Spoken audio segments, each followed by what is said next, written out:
We're a 75,000 year third density experience, and we're give or take at the end of it. It could have happened earlier, but humanity is in a laggard state where a lot of souls haven't actually chosen to make one choice, which is to serve self or serve others. Once those individuals harmonize enough to become a clear group consciousness, that skillful application of love can be used for third density individuals that are on other planets. If love is the only thing that matters, why do so many of us feel like we can't experience love? What moves us into fourth density is not the capacity to experience love. It's the ability to give it in the face of lovelessness. We are wired as human beings for survival, and so we look for threat. When things are going well, we actually move into a space rather than of antipathy, we move into sympathy. The space in the middle of antipathy and sympathy is empathy. How do we truly go about the forgiving process of ourselves and of those who have wronged us? Oftentimes our hatred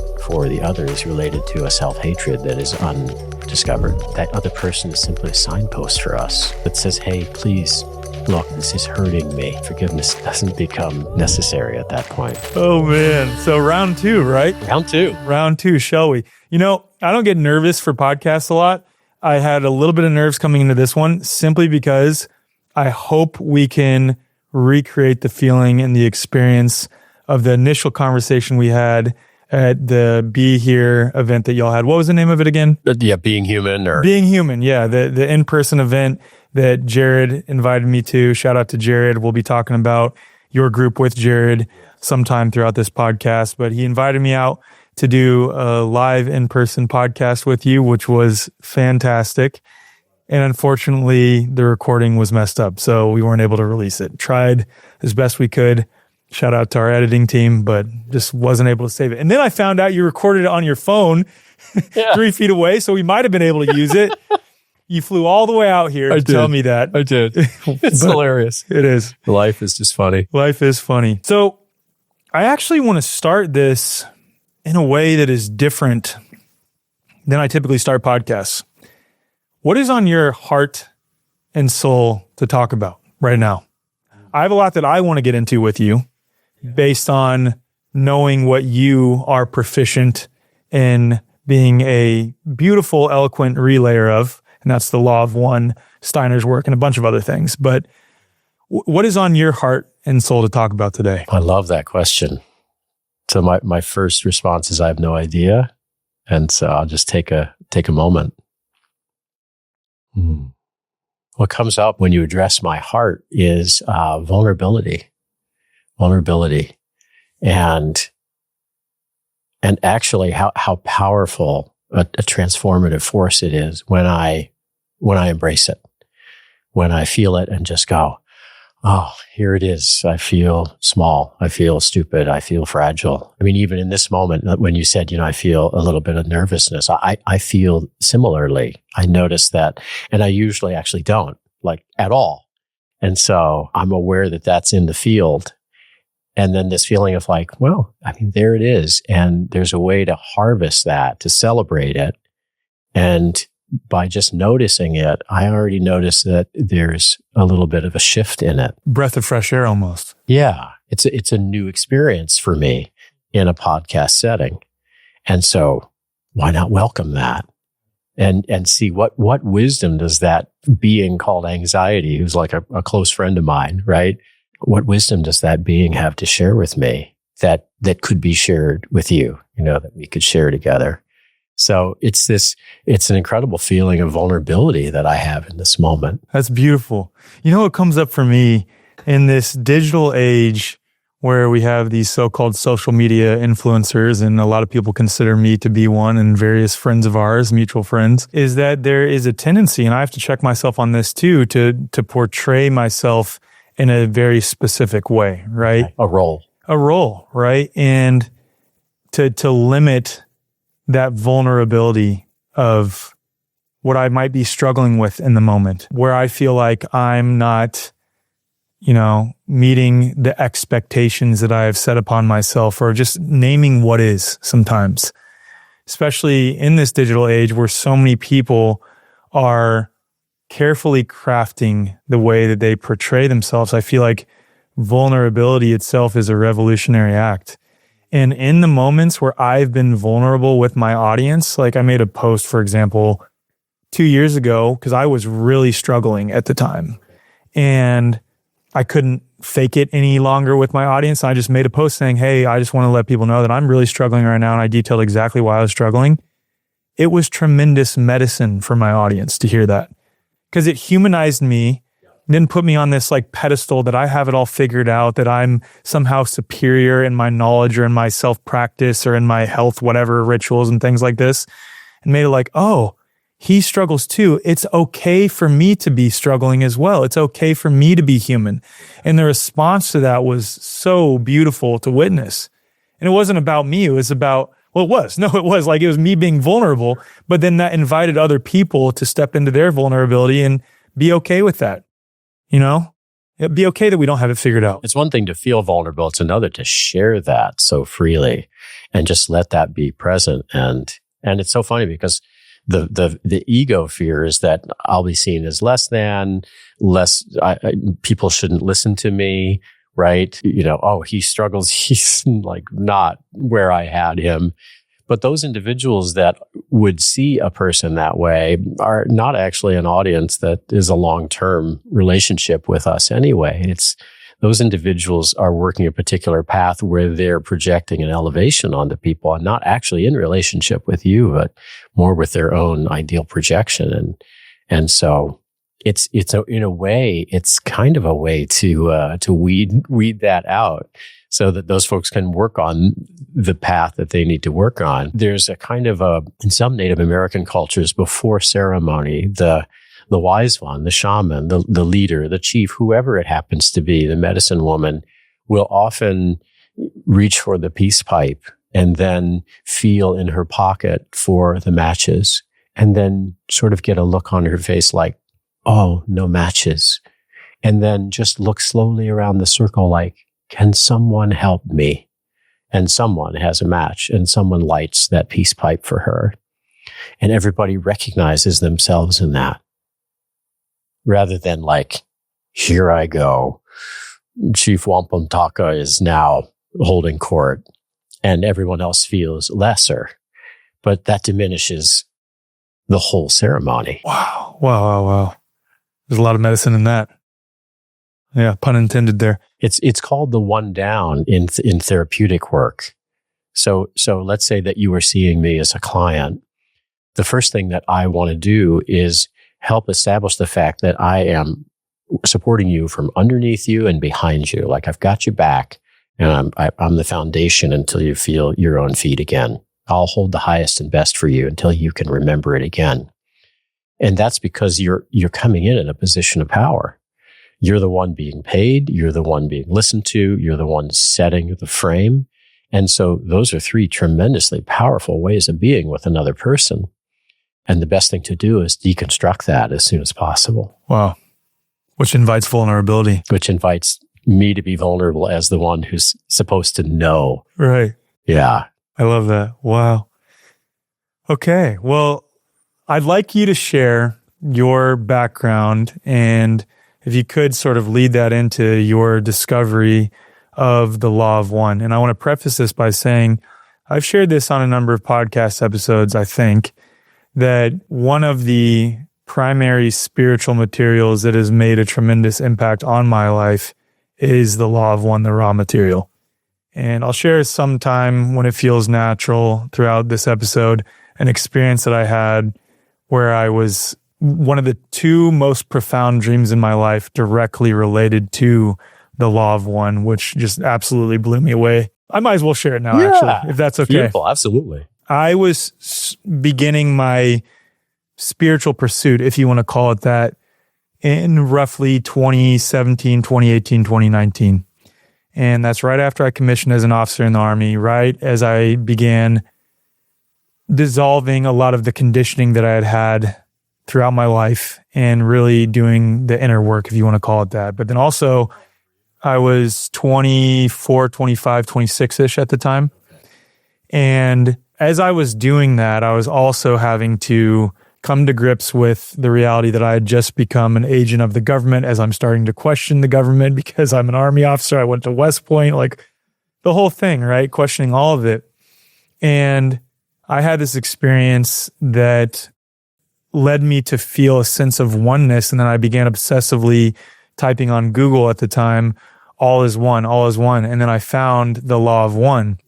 And I found it in like roughly 2017, started listening to it on audiobook. It didn't really resonate at the time. I wasn't ready for it. Then in 2018 and 2019, I picked it back up again. And as I was reading the material, it didn't feel like I was learning anything new. It felt like this was something that is articulating something that I've already known deep inside myself, and it's for the first time ever being laid out in front of me. It felt like a remembering, right? In many ways. And so this night, I have this dream, and in this dream, I'm in this sort of like tower that's sitting above the clouds, playing a card game with a bunch of random people from my life, and including like my high school basketball coach sitting at the table, and then just some other random people, maybe, like one of the players on my basketball team, maybe a cheerleader or two. I don't know, just random people from my life. But directly across from me was my grandpa. And at the time, in reality, we weren't speaking. I actually hated my grandpa at the time. There's a lot of tumultuous chaos happening amidst my family, and I wasn't speaking with my father, and as a byproduct of that, also not speaking with his father, and just a lot of wounding was occurring at that time. And I just hated both my dad and my grandpa, so I wasn't speaking to them. But at this table, sitting across from my grandpa, we're playing this card game where the intention of the card game is to try to guess what the other person is thinking and to ask leading questions. And one of the questions that I asked was, Grandpa Danny, do you believe in reincarnation? Now, in reality, my grandpa still to this day would answer, hell no. He's a Serbian Orthodox Christian. No chance he believes in reincarnation. But in that moment, knowing that my grandpa has done a lot of things, that he's repented for, but has committed lots of harmful acts in this life, just as hurt some people through, as a byproduct of having been parented in a way where his parents were very, very, very rough on him, right? And then so on and so on. And I think I'm now the one who is doing the work to take all that on that has that my lineage has never dealt with, and actually transmute it for the first time to break those patterns for my kids. Anyway, in this dream, I asked my grandpa, do you believe in reincarnation? And he reluctantly answers, yes, he believes in reincarnation. I knew instantly in the moment that he believes in reincarnation because he realizes that this isn't his only shot at doing it the right way, if that makes sense. That's what I felt in the moment instantly when he answered that. And I felt this well of emotion come up within me as my grandpa answered this. And I just look him in the eyes and I say, I love you so much. And then he's looking me in the eyes and he says, I love you too. And in that moment, I lift up out of my body, begin vibrating from head to toe, to where on one hand, it felt incredibly scary because this is like, what is this feeling? And then on the other hand, this is the most potent bliss I've ever experienced in my life. I'm just hovering above my body, and then I look up and there's a bright light, and then I wake up. When I wake up, I'm still vibrating from head to toe. Like, it's palpable. I can literally feel the vibration from head to toe, waking up in reality, laying in bed. It's around 6 a.m. My wife is in another room putting my son back to bed. I run to that room, bust open the door. I'm like, Kylie, I need to tell you what just happened. So later that day, for the first time, I read the part where Ra, and we'll get into what Ra is as a social memory complex, but I read the part where Ra is describing how they inspire those of us who are seeking in the direction of the law of one. And one of the ways that they inspire us is through dreams. Yeah. Literally the next day after that dream. And in that dream, it was such a perfect example of moving from third density consciousness to fourth density consciousness, in that here's this individual who at that time I absolutely despised in reality. And I still found a deep love and compassion and forgiveness for that individual, despite all the things that had occurred, which is the essence of third density to fourth density consciousness. So it felt like I was inspired by these beings, these benevolent beings in my dreams. And it was just so impactful in my life. So felt it was appropriate to share that. It is. It actually, as you're talking, reminds me very keenly Eduardo Duran, who sort of a story of his life, an autobiography, and he called it Buddha in Red Face because of a teacher that he had, a Native American teacher who was basically like a Buddha in red face at that level of what both Steiner and Ra would call a sixth density initiate, someone who's capable of holding the suffering of humanity and saying, I'll take responsibility for working with that until it works itself out for as long as it takes, which is a bit of time perhaps. And this intergenerational trauma that you're talking about, one of the experiences that he had as he was in darkness in a cave. I lead dark retreats. And anyway, this book spoke to me very deeply enough that I recorded it into my phone, sent it to a men's council that I've been working with that runs men's groups in Santa Barbara. And I said, I'd like you to listen to this. And then I'd like you to come wearing your mother's, your grandmother's jewelry, clothing, artifacts, hats. And because there are two-spirited people who are in this book. And the two-spirited person is basically a connection with the original person, the whole person that we were. We were whole, male and female, masculine, feminine. We were undivided. And then we were, in a way, immortal in a certain sense, godlike. And then we separated so that we could have this mortal experience and a reproductive experience and a parent experience, just because it's fun. It's fun to have all kinds of experiences. And so the connection between what you're sharing and what he mentioned is this generational piece where when he opened his eyes in the cave, he saw on the wall that there was a picture that had been etched into the wall. And it was 7 generations, his great grandfather on the wall. And he had been pierced with arrows. There was a circle of warriors around him, and the arrows had flown into him. And he closed his eyes again, and he opened his eyes, and the figure wasn't on the wall anymore. It was sitting in front of him. It's like that individual was taking on the brunt of this intergenerational trauma and transmuting it himself. And I think in that moment, this individual realized that with the representation on the wall, and now that figure standing in front of him, it's like, is it now him passing it on to you to continue to do the work and appearing in front of him? Well, I don't want to sort of be the one who ruins the experience, but the essence of what it is he comes to recognize that he was that. Okay. Got it. And that individual was what's called a power dreamer. Okay. An owl dreamer. And it's fascinating that you shared that dream. We started with anxiety and vulnerability. And what happened is he started to take on the collective projection of his people because he was a very skilled medicine man. And he started then being with the young women of the tribe. And when the fathers protested, then he would do heinous acts against the fathers because he felt so self-important.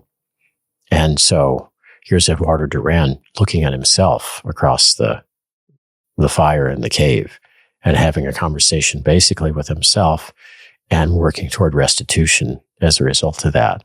And there's a whole lot of other elements. His family they owned the land where Fat Boy was created. What's Fat Boy? Fat Boy is the atomic bomb that destroyed individuals in Hiroshima. I thought that was like a Native American name for a second. Well, originally it was a gourd. It was called the hot gourd full of stones. So it was literally a gourd full of the stones, which ended up being uranium, that the power dreamers had a medicine ceremony to try to take care of Cortez and his men because of 5 million natives across the world in a kind of a genocide, not a kind of a genocide that had happened. And so they They sunk themselves in their vibration to this act of thinking this was the best way to deal with it, rather than this expression of love for your grandfather, which you have just shared. And that's why they were forcibly removed at gunpoint from their own land, because Oppenheimer showed up and said, this is the place to build this bomb.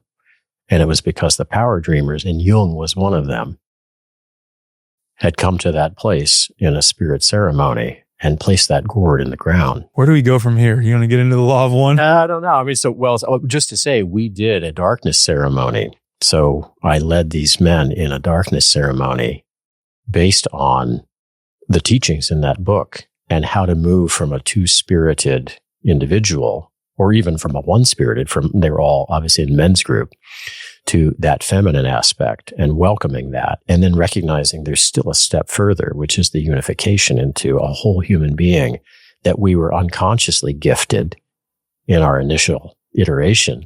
And now we have the capacity to win it back consciously through self-initiation. And it was that was the first dark ceremony I had ever led.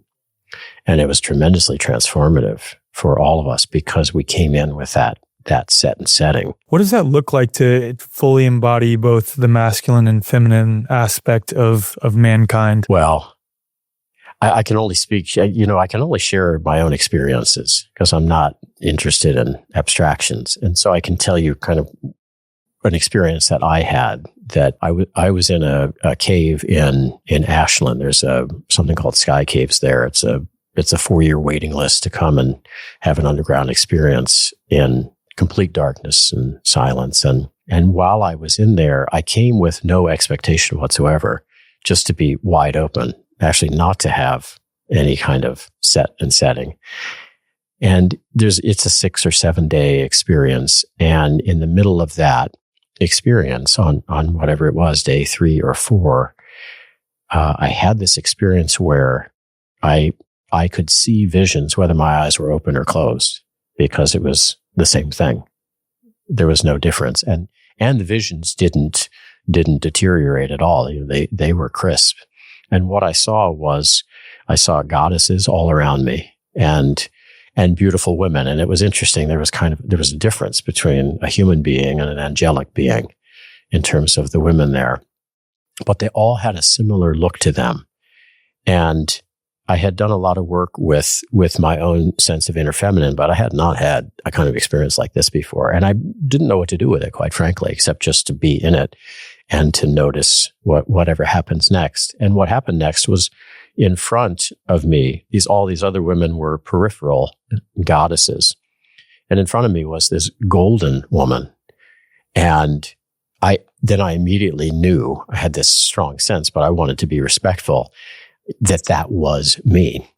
And so I just said to her, I said, are you me? And if you are me, I welcome you. And immediately that outer image disappeared and it embodied me. And I felt for one of the first times in my life, I had an experience with my wife that was also where I changed sexes in the middle of making love with her, which was just like, wow. This is new. There's a beautiful book, Jenny Wade, who's a awesome author. Developmental psychologist. She wrote a book called Transcendental Sex, where a lot of these experiences are in there, recognizing that sexuality and spirituality are actually the same thing. But anyway, I digress. When that image, which once it turned out it wasn't an image, it was very clearly a being, entered into me, I felt fully feminine and not at all masculine in that time. And for a space of whatever, there's no sense of time when you're in darkness for days. I was inhabited by that presence, and I felt the beauty of what it feels like to be feminine.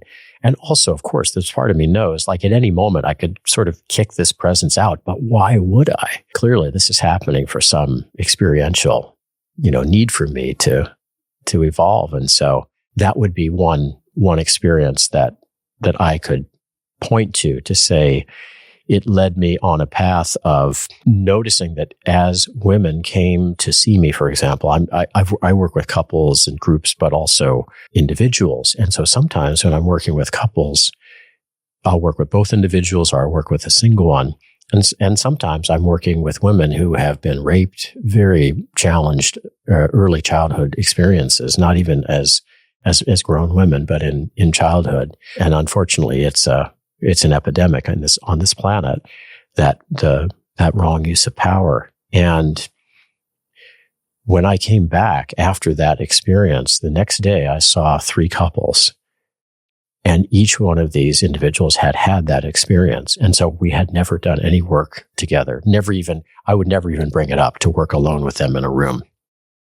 And they had female therapists. And it's just, yeah, of course.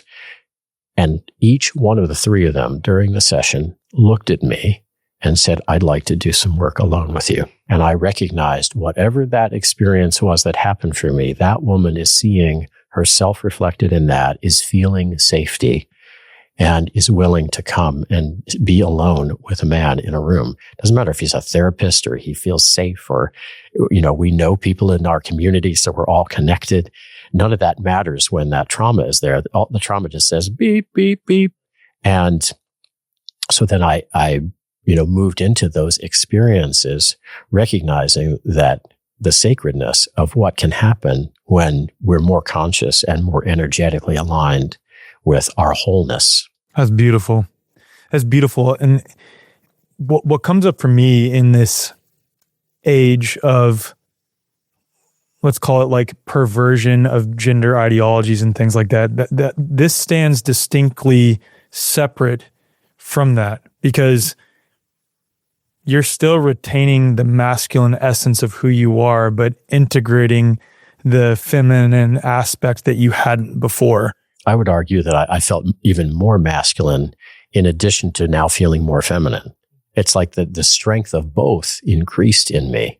I didn't feel effeminate, or that I had fewer boundaries or less ability to express myself or work hard or whatever these, stay single pointed and focused. Those were actually, I think, increased and supported by that feeling of inner nourishment. It's like you had an inner knowing of what the feminine felt like that gave you more reverence and respect for the masculine aspect of you.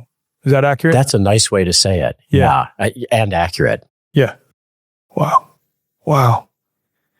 Okay, let's get into the law of one now, because there's a lot to unpack here. Yeah, so what Ra says is the biological male is female. The biological female is male. Unpack that for me. Well, we just did. Okay. Yeah. So I sort of, sort of held my lead until the end there. So, yeah. And Steiner, for example, says something very similar. He says the masculine body is actually, the energetic body is feminine. And for the feminine body, there's a masculine presence, an energetic presence, which is the informative force, the form, that the archetypal forces. This is why, for example, particularly in the etheric age of teaching, which is 7 to 14, the female has an incredible form around the class just naturally. A man has to work much harder at it because her masculine force is overlighting the class energetically. Physically, she's standing up there as a woman, but energetically, they all feel held in this incredibly powerful force field. For a man, they feel this kind of softness, and they start to get a little agitated and push at the edges if a man hasn't learned how to integrate those two things sufficiently and not feel that the energy body and the physical body are separate, but that they have a flow between them, which is what Steiner actually calls the phantom body, which is also what Christ resurrected for all of us. So when Ross said that the male is actually female and the female is actually male, is that because the purpose of incarnating is to develop soul experience for the one, right? To develop the breadth of experience that is possible, the infinite iterations and combinations of that. And a female soul, female spirit incarnates into a male to really access that which the soul has not otherwise accessed as a female? Is that the it's accurate not way to necessarily that it would be a female soul, because or a spirit at a spiritual level, there's an understanding of unity. When we move into the soul sphere, and before we started this, you had mentioned something about the body, mind, spirit, and the body, soul, spirit.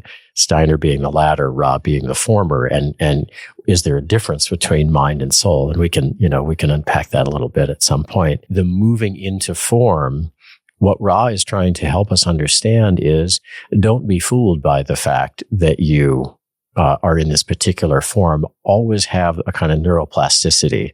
That's not a term Ra used, but have that feeling of flexibility in your capacity to think of for example, your role. Remember how you talked about, your role as maybe, am I a good influencer? Am I right?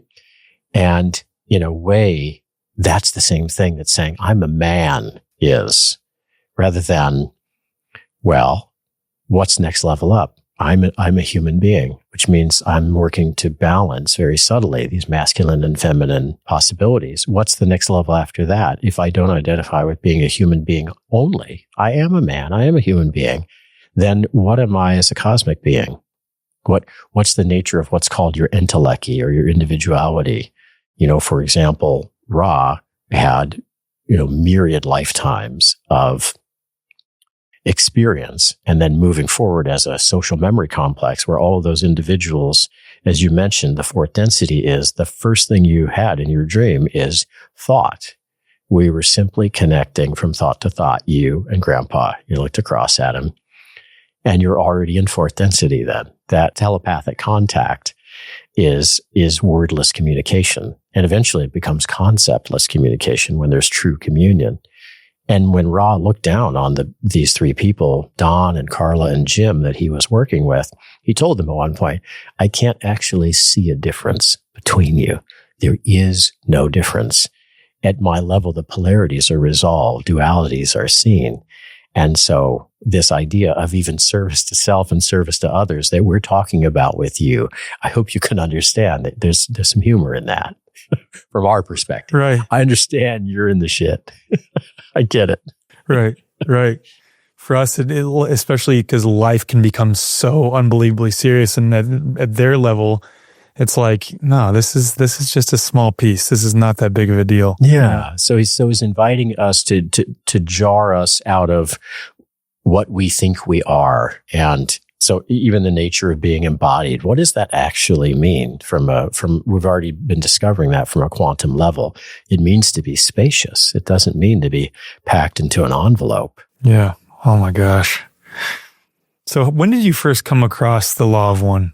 I came across it after just being broken, right? In a certain way. I mean, none of us are broken and there's nothing to fix, but it was my perception at that time that I was a pretty broken individual, not being able to have a girlfriend, not being able to really be a good friend to a man, being disowned by my parents, being a drug dealer, losing everything because I was a stupid drug dealer. Like, it was not my You weren't a good profession. drug dealer. I wasn't a good drug dealer. I was a bad.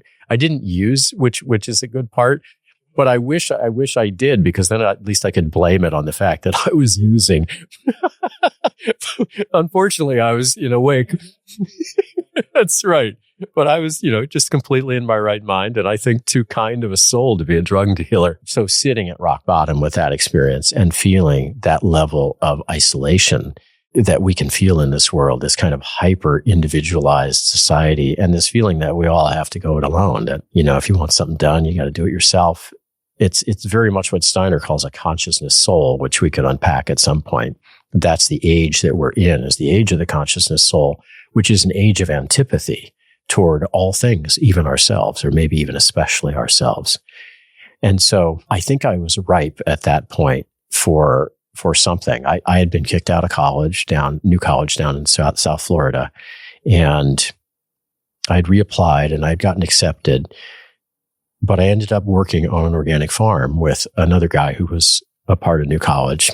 And then I thought, I don't want to live in Sarasota anymore. I actually want to live on the land, on this 84 acres, because nobody else was there. And I'd already felt isolated alone. Now I was alone, but I didn't necessarily feel isolated because I was with these plants. I was growing, and I just naturally found myself this beautiful watermelon that I was growing. I just found myself eating it and nothing else. Not a conscious decision, but just something that made sense. Just right in the field, putting a fork in it. It's split wide open. It's crystallized sugar. It's like, what? And this guy was wealthy, so he fed the soil incredibly. So the soil was just, you could almost eat the soil. And after about 6 months of basically just eating watermelon and having this incredible sense of vulnerability, but at the same time, like, it's okay. So I was incredibly sensitive to people when they came out on the farm, but I had power to work like I've never experienced before or since. I had clarity in my consciousness. I had joyfulness, and I just realized, wow, is this simple? Is it really this simple? Because I was like a consomme and fried bologna guy, Velveeta cheese. I was raised in the Midwest in Ohio. And so everything came in a can. Vegetables came in a can. I'm a Kansas boy, so I get it. You get it. And I was just like, okay, I get it. And so a guy came up and he started working on the farm.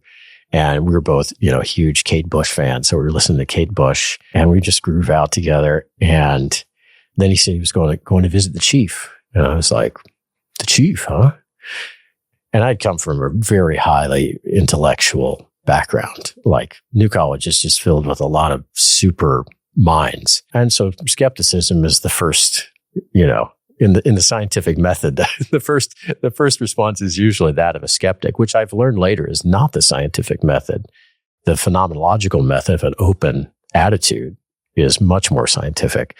But at that point, I was a skeptic, and he just kept on staying with me on it. He felt that I really needed to go and visit this human being. And when I finally relented was when the guy who owned the farm said to Whipple, he said, "Hey, take this watermelon to the chief." And I said, "Well, you know this guy too?" And this guy was, much, not like a farm worker, right? Like a woofer. He was, in the farm, he was a wealthy guy, sharp guy. I'm like, okay, I gotta go see this guy. And so I went with Whipple, showed up, walked in the door, and I met the most amazing human being I've ever met in my life. And the first thing that struck me is this kind of emanation of a force that I had never experienced before. It was gentle, but unrelenting would be the way to describe it. And a magnetic attraction that I had to this guy. He was standing in the center room talking to somebody else. We made eyes, and he just like turned everything toward me. I was just like, wow, what a human being. What a spiritual being. And I hadn't had even a conception of what a spiritual being is. My mom was Jewish. My dad was Methodist. So I didn't have any kind of real connection to religion ever. And yet I immediately recognized spirituality in some way. It's like I had come home. So it's just drawn in like a moth to a flame with this guy. And he just opens his arms, and just big mountain of a man just gives me a hug. And I just kind of like that vibrating that you talked about. I'm already out of my body. I'm already up above watching. And I look into this guy's eyes. I'm just like, okay, I'm in. Whatever this guy has to teach, I'm ready to learn. And so he sat down, and there was this little podium, and he opens this book, and he started reading a few lines from it.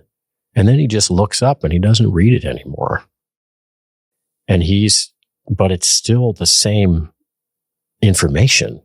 And he's not doing it from memory. It's more of a living picture of sixth density. And it turns out this guy is a high sixth density being, even higher than Ra, if you can imagine that, in a body.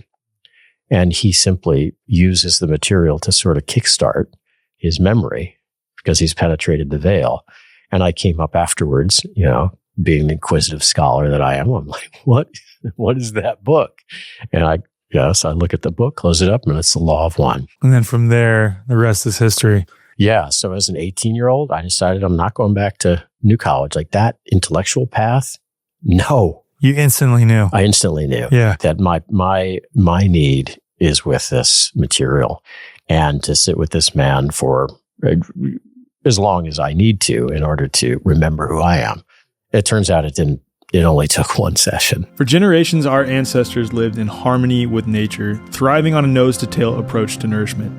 Organ meats, often called nature's multivitamin, were a staple, providing essential nutrients that supported energy, brain function, skin, gut health, and reproductive vitality. Yet today, these deeply nourishing foods are largely missing from modern diets, leaving many of us unknowingly depleted. Let's be real though, most of us aren't eating organ meats the way our ancestors did.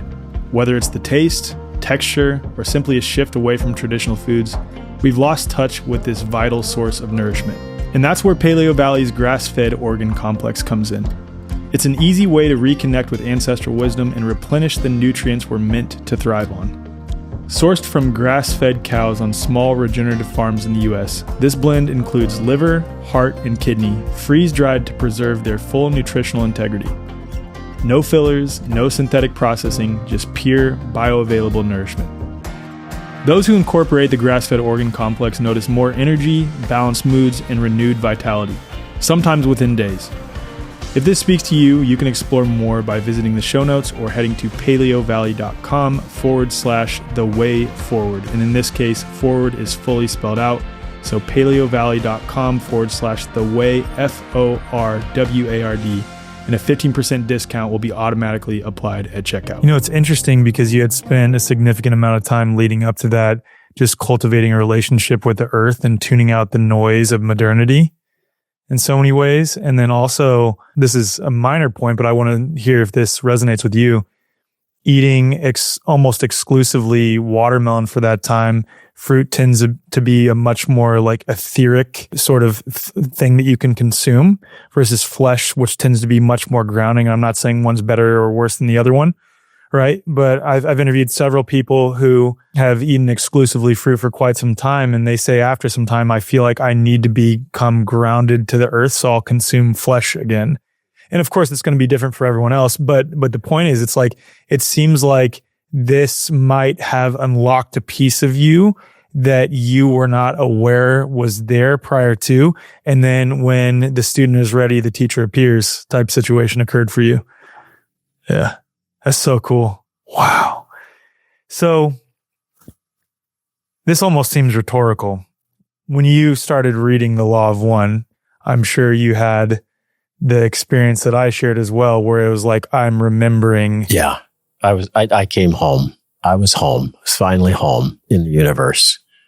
Yeah. Yeah. That's exactly how I felt. Oh, man. So I'd like to unpack some of the concepts in The Law of One if we could, just to give a high level. Give it a shot. Yeah. Yeah. Yeah. So let's start with the densities of consciousness if we could. First density is the mineral density. So this beautiful guy right here. Actually, this is interesting because this is maybe called 1.5, density 1.5, because this grows, not now, because it's been removed like, any other plant that's been removed from its soil.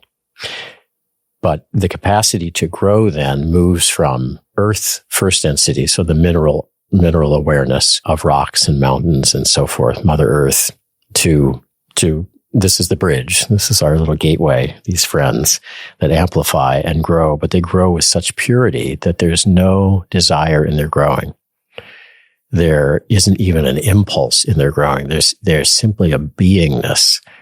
And so we can reflect back toward them to recognize the fact that as a human being, which is the third density, I'll get to the second in a moment, we can crystallize, which means stabilize our energy centers, that the lights and the formative forces that engage our 7 sort of rainbow chakras, if you will, can be regularized and stabilized. And this little friend here is a perfect harbinger for that. They're sort of the psychopomp, if you will, or the hierophant to help us remember the purity that we came from and that actually is still there. It just needs a little bit of uncovering. The second density is a density of consciousness, and it's a dreamlike consciousness for the plants, and then a little bit more of an awake consciousness, but not a self-consciousness for animals. And we can look to those beings to see the power of striving upward, for example, that the plant moves always upward, but is stationary. So there's a stillness quality. So there's a meditative quality to a plant that we can be reminded of for ourselves. For the animal, now we start to see for the first time a desire body arise. And the desire is to move. And now we start to see that our animal soul can move in that desire way at an instinctual level, but it can also, as we start to move toward humanity, we can raise that desire, we can raise that passion toward a higher level through self-consciousness. So as soon as self-consciousness starts to arise, I recognize I'm a member of tribe, but I'm also an I. This I being nature already moves me on the stair steps to third density, which would be where we are now. We've already mentioned a couple of times some qualities of fourth density. Telepathy is one of them. It's a movement for us out of the emotional realm and into the feeling realm. And the quality of the feeling realm is that of love. And the skillful application of love toward harmonizing myself with all the other members on that current density, that planet, to such an extent that you can look into the eyes of your grandfather and not only just know what he's thinking, but share thoughts with him. Not like I'm sharing mine now and you share yours now. It's we're sharing this thought form that's coming, and we recognize that thought form as a force, but also as a being. How many people have that with their intimate partner who are in this pursuit? Well, now that they know that that's a possibility, right? I know my wife and I have it all the time. Yeah. It's pretty wild. Like to where it's not even it's natural. It's natural. It's not even that amazing anymore. It doesn't like shock us. It's like, yeah, of course, that's just how it goes, right? So that's fourth density. And that's in Ra's picture of things. We're in a 75,000 year third density experience. And we're, give or take, at the end of it, within the next probably fewer than 1,000 years. It could have happened earlier, but humanity is in a little bit of a laggard state where a lot of souls haven't actually chosen to make one choice, which is to serve self or serve others. They've made a third choice, which is not to choose. I'd rather you be hot than cold than be lukewarm, for if you are lukewarm, I'll spit you out. You know what's so interesting about the spit you out piece, and I'm not claiming that Jesus spoke directly to reincarnation, but when I was learning these concepts in the Law of One, I instantly remembered that verse. And it seems like if God were to spit someone out, it'd be like, hey, go back and try again. I'm with you. You know, that's like, I love you. Get back in the game. Go back in there, figure it out. Stop sitting on the bench too, bro. Right. You know? Right. Right. Be on the A list. Yeah. That's one of the many qualities of fourth density. Once those individuals harmonize enough to become a clear group consciousness, still individuated by a group consciousness, then that skillful application of love can be used for third density individuals that are on other planets. And this is the case, for example, with Ra, except he's at a sixth density level now, but he's been practicing the service when he was in fourth, and also again when he's in sixth. Now, the difference between the love vibration of the fourth density and the fifth density is that an individual is free to be an individual again in the fifth density. So you can choose to continue with a group field like that, or you can choose to continue on your own path.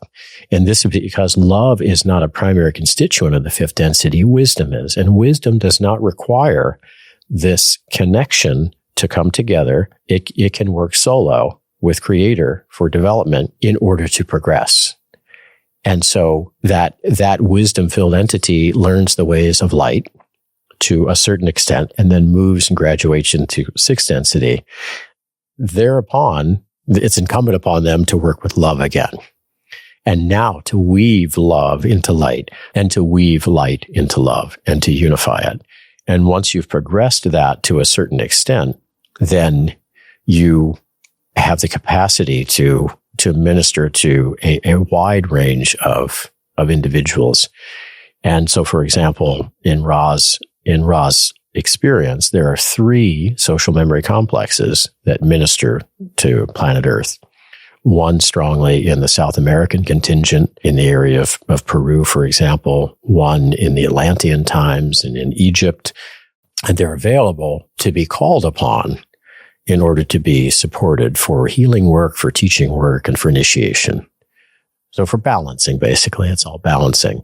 At a certain point, and Ra suggests he's 2 million years away from that, so he says it's just around the corner for him. Relatively speaking. Right. It's all relative. Right. And he's in a timeless state in a certain way. So again, trying to describe it to us like 2 million years to you guys. Yeah, let me just try to sense of it. But it's I'm on the threshold, the right big toe is right there where he moves or that entity, they move into a 7th density, which is timelessness forever. And at that point, that entity becomes a mind, body, spirit complex totality. That totality is able to churn and hand back to the higher self of a 3rd density entity, for example, all of the gifts of experience that it has accreted. That 6th density being of the higher self can then move through the densities of light and of love and into the 3rd density to serve wherever they're needed. The final density is, in a way, the 8th and the 1st, because it's a melting back into creator and then a movement into a new octave of experience. Wow. This is a sort of high-level meta-themed question. What does Ra describe as the purpose of this experience that we're all experiencing right now as human beings that are in the midst of moving from 3rd density to 4th density? Love. Yeah. That's it. That's it. We can end the episode. Yeah, we're done. Thanks. Thanks for having me. That's it, though. That's it. It's, in some ways, it's the simplest thing you can imagine. And then come into this body, have these experiences. And for Ra, the picture is that the moment contains love, that love is the greatest protection, that love is the response to every catalyst, and that the skilled individual has a greater and greater capacity to be unswayed in the face of catalyst, and catalyst can be described as unconscious stimulation that usually the self has designed for itself to surprise itself and then to work with it as it comes up. And moving toward that level of being unswayed can simply ask itself, what is the opportunity for love in this particular situation? That's what that entity is more and more able to do until such time as it wakes up in the morning and radiates love to all of humanity as a basic practice. It's like toast and tea, radiate love to humanity. What comes up for me on that is love is easier said than done, for a lot of people being in this time of such division, which is purposeful and is actually ironically a part of what Ra talks about and polarizing. But it can feel like there is just no love present, or love is hard to come by, like true, genuine love, whether it's felt or relational or something like this. And then another thing that I'd like to tease out a little bit is how those sentiments can be manipulated, whether intentionally or unintentionally, into this very, I think you'll know what I mean by this, very new agey, like love and light spiritual bypass sort of approach to life. So could we tease those out a little bit? Like, first off, like if love is the only thing that matters and what we're here to experience, why do so many of us feel like we can't experience love? Well, what moves us into 4th density is not the capacity to experience love. It's the ability to give it in the face of lovelessness. It's easy to be spiritual sitting in a cave somewhere by yourself, communing with God and nature. Like, how much can you embody love in the face of arrows being pointed at you, in the face of tremendous loss, grief, someone committing a trespass against you in the variety of ways that someone can? How much can you embody love in those moments? Yeah, that's the practice. Yeah, to actually feel the need to experience love is the left-hand path, is the path of that which is not, is the negative path. Just think about this. If I love myself in this room, there are 3 beautiful souls here, then one person is loved, and you love yourself and she loves herself, right? Reese over there. If you love me and her, and I love you and her, and she loves you and me, how many are being loved? Yeah. And the love is received because we're all offering it. But if we all are looking to receive it, can you feel that? Do you feel the difference there? It may feel subtle, but it's earth-shattering if you really sit with it. If I'm able to radiate love to all of humanity and other people take up the torch, each one of us radiating love to 8 billion, 8.5 other souls, rather than just me seeking it. Do the math on that, as opposed to each one of us seeking to receive love. We love others and let others love you. That's it. That's a movement toward the infinite. And infinite intelligent energy is love. That is the movement de facto into the 4th density. And the focus of love is work, is service. So love, as you said, it's a verb. And service is often not a light task. There's terror involved. There's uncertainty involved. There's extreme discomfort. There's a lot of suffering. And for the individuals that you're serving, but also for yourself, because how can we not feel, because we're one with these individuals, what these individuals are feeling, the deep suffering, and transmuting that into love makes you connectable. This is what I had just, started to mention to you about the Slavic folk soul as on this planet, not nations, not Slav nations, but a kind of consciousness, a folk soul. And think about the picture of not over-identifying with the fact that I'm a man, I'm a Slav, I'm a human, right? Noticing that in the context of being spit out, if you will, that you get spit out in Africa, in Asia, in America, in South America, right? You get spit out in hopefully as many cultures as possible and as many time periods as possible. That's beautiful. That's the basis of experience. And so disidentifying from, this particular group of people and recognizing more of a sense of there will be a spiritual consciousness that is Slavic in nature, that the Slavic soul naturally has, that will move us from the current epoch's need to develop thinking as clearly as possible, which is what, for example, the Being Human is, the group that Jared Picard and I do together. That thinking then opens up the capacity for freedom, because once you're able to think about thinking, you recognize that the witness is online. So it's a metacognitive practice. And then in most spiritual traditions, there's a trajectory from that capacity to think with common sense, grounded, whether you're eating meat or not, and focused, to moving toward what would be called imagination. Imagination, this is akin to Jung's practice of active imagination. Steiner has a picture of imagination. This is where you begin to sense into a kind of feeling thinking to these archetypal beings who express themselves in sacred geometrical patterns that are in movement. A lot of times people on drug trips see something like that. They feel a mood associated with this being, because now they're starting to recognize this is not just an image or a force, it's a being. And there's a relationship possible between me and this being. and then moving into the inspirative or inspiration level of consciousness, where you're not only seeing, but now you can hear and speak with these spirit beings. And then finally, the realm of intuition, where you, in a way, you combine the seeing with the hearing, and then you erase it. And you exist in the realm of erasure. This is an alchemical process. I was just about to say that. Have you read the book, The Red Lion, The Elixir of Eternal Life by Maria Zepes? I see it behind you. Yeah.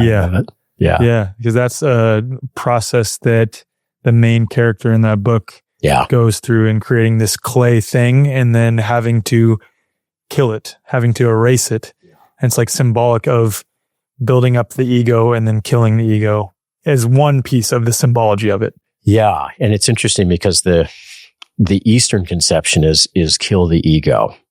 The Western conception, which hopefully more and more people understand that it's one conception, East and West, kind of like feminine, masculine, is that we need to develop the ego to its highest potential, because that provides protection for us. That provides common sense for us. We need the ego online when we're foraying in, sojourning into the higher levels of cognitive capacities through imagination. We're off body now. This body needs to be in good shape. Something to tether us to. Yeah. Yeah. Yeah. Not only to tether us, but something we want to come back to. If we're in a diseased body, if we're in a place in our lives where we have no relationships, then we can go off into those worlds and decide not to come back. And that's beyond mental illness. That's derangement. That's insanity. That's the difference between spiritual emergence and spiritual emergency.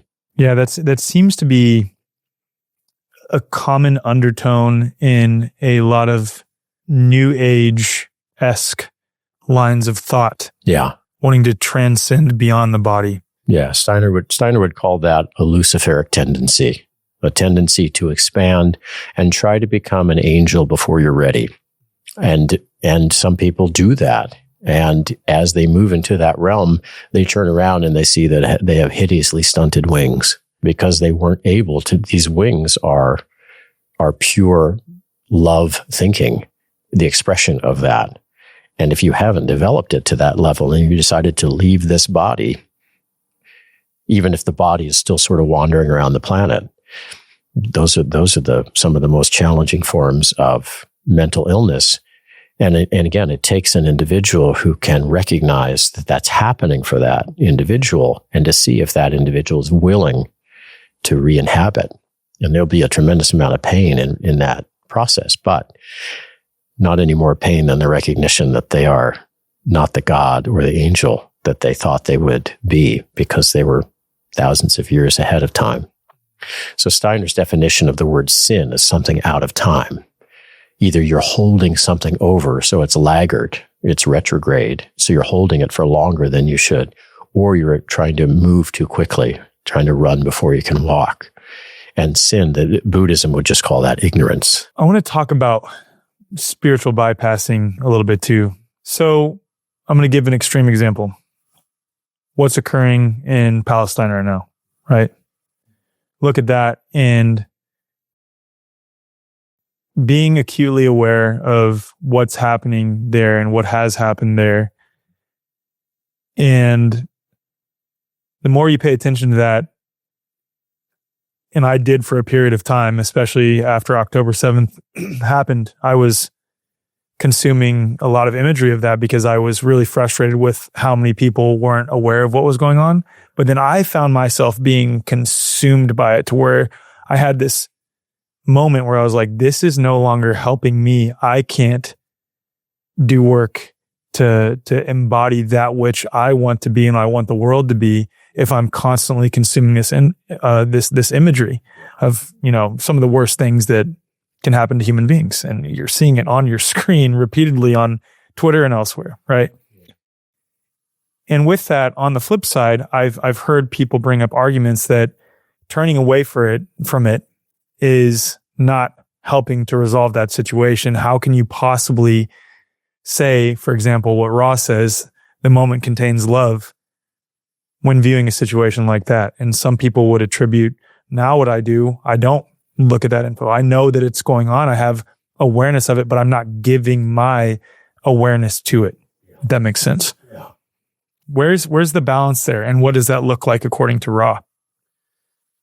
And according to Edmund? Yeah. And again, like, you're already reading my thoughts, because I could say, like, this is my experience of looking into that situation and a practice that I do.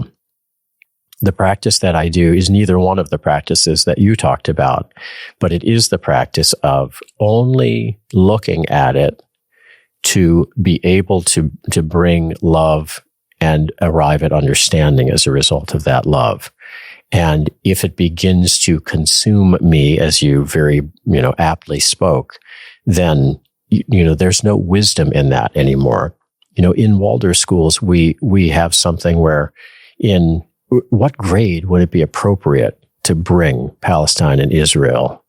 Not even those images, but just the ideas. What grade do you think would be appropriate for them to be exposed to that information? I mean, I'd imagine like 14, 15, 16 years old. You nailed it. And why? Why not earlier? Because for the majority of people around those ages, you start becoming a man or a woman. Yeah.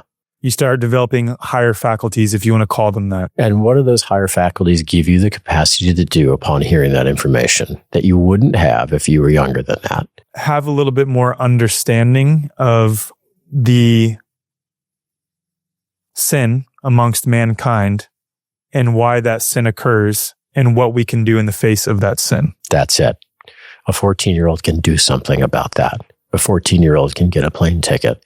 A 14-year-old can organize something in their own community around supporting that. Younger children generally don't have the capacity to even think like that, much less carry that off. And so the principle is that we only bring to human beings this kind of situation to the extent that they're able to work with it and transform it. So to the level at which they can transmute it effectively. It's ahimsa. We do no harm. And that takes discernment. And we do the same for ourselves, recognizing that, sure, I'm a 58-year-old man and I've experienced a lot in life. So I may have a different threshold for being able to be as unswayed as possible and still offering love and light to that situation.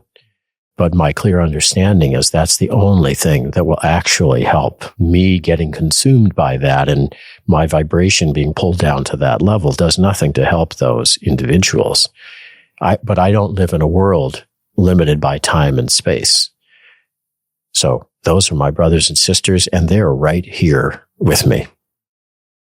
And I know that light travels very quickly. And that's just the light we can so-called see. We don't even see it. We only see the distortion of it when it reflects off of the surface, right? And that love travels. How fast is the speed of love? Instantaneous. Yeah. Where's its limit? None. Zero. Yeah.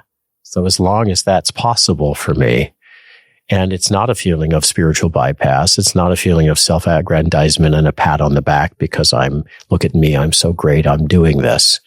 It's because this is a part of creation and I'm a part of creation. And of course I do this, kind of like how natural it is that you and your wife have telepathic contact.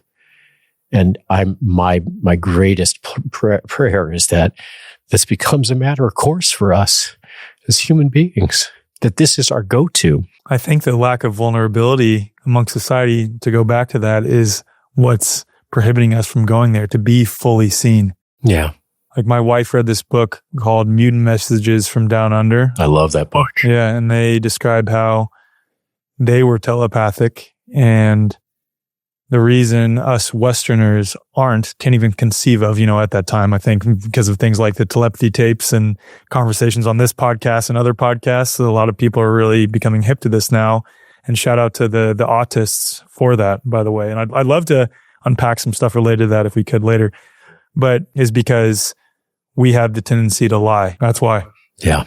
Because we're scared to be fully seen. You're not welcome on the hill if you don't come naked. Yeah. You can't even access the hill if you don't come naked. That's what I mean. You're not welcome. There's just, there isn't a possibility. It's a little bit like the quarantine that's around the earth.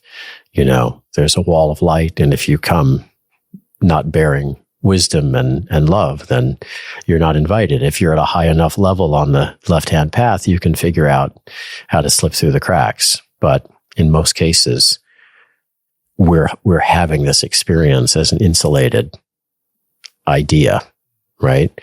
And the hill is a picture of that. It's a picture of a bubble of fourth density within third density, which those who are willing to rise to the level of thought, but we're not just talking thought here. It's thought that is fully enlivened with love, and it is 100% vulnerable. It's so open. I want to talk polarity now a little bit if we could. We could. Okay. So I'll use a situation in Palestine again, if I could. Learning about the law of one, really, like, relatively speaking, just before COVID, was tremendously helpful in me being able to navigate what was going on with COVID. Because obviously I instantly saw through it, pat myself on the back for that, just kidding. But in all seriousness, I saw that, oh, this is an offer. This is an invitation. This is a catalyst that is being offered by those who are in service to self. And so I'd like to talk about the distinction between service to other. We mentioned that a little bit already, and service to self, what the purpose of those two paths are, and how even amongst the catalysts that are offered by those who are in service to self, you know, we could name names if we wanted to, like people throw around them all the time, Klaus Schwab and things like this. I think those are just little minions for these higher elements, if we want to call that, higher principalities that are really service to self behind the scenes. But we can recognize that those people, those actors, are actually doing us a great service, a tremendous service. Amazing service. And the example that I give, like, I would not be sitting here having this conversation with you. I would not have this beautiful studio. I would not have Reese here. I would not have this audience that listens to my show, watches my show, have all these amazing connections that I've made, if it weren't for the actions of those people who are service to self-oriented, doing what they did beginning in 2020 and probably well before that. But the point is, coming to a head in 2020, I wouldn't be doing any of this if it weren't for that incredibly traumatic, chaotic, uncertain situation. So it's a beautiful gift in that offer. So I'd love to tease those out. There is no difference. This is what enables you to watch a situation like that and understand that you can continue to be unswayed and offer love, because wisdom now comes to the fore and you understand there is no separation. These individuals are laboring under great pains to feel separate and to act in that way. But if the universe, if existence itself, if the creator itself is infinite, then it's a singularity. There isn't manyness in infinity. So now you can see those individualities you're naming. And Ra even suggests that we don't name individuals. He says, if you need names, I'll provide them. I'll basically make them up. But a name gives you a capacity and an interest in starting to try to somehow subtly manipulate that individual. And so stay out of the naming, because there is no separation. That individual is you. You are both creator. They are working on behalf of creator. I think it's so hard for people, especially those with religious programming, I would say, Sure, to recognize that, you know, to like, how could you possibly say, name any of the names that people typically name, is working on behalf of creator. What they're doing is malicious and evil and so ungodlike. Right. How could that be the case? Yeah. You could make the argument that individuals who are watching television all day long and eating bonbons are doing less to move evolution forward. Is that a crime against humanity? We're not moving into the fourth density as a direct result of that. Those who are serving the left-hand path are moving us toward fourth density. Theirs will be a fourth density service to self.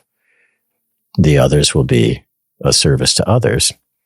These ones in the middle are the ones we're trying to reach. You know what just popped in my mind right now?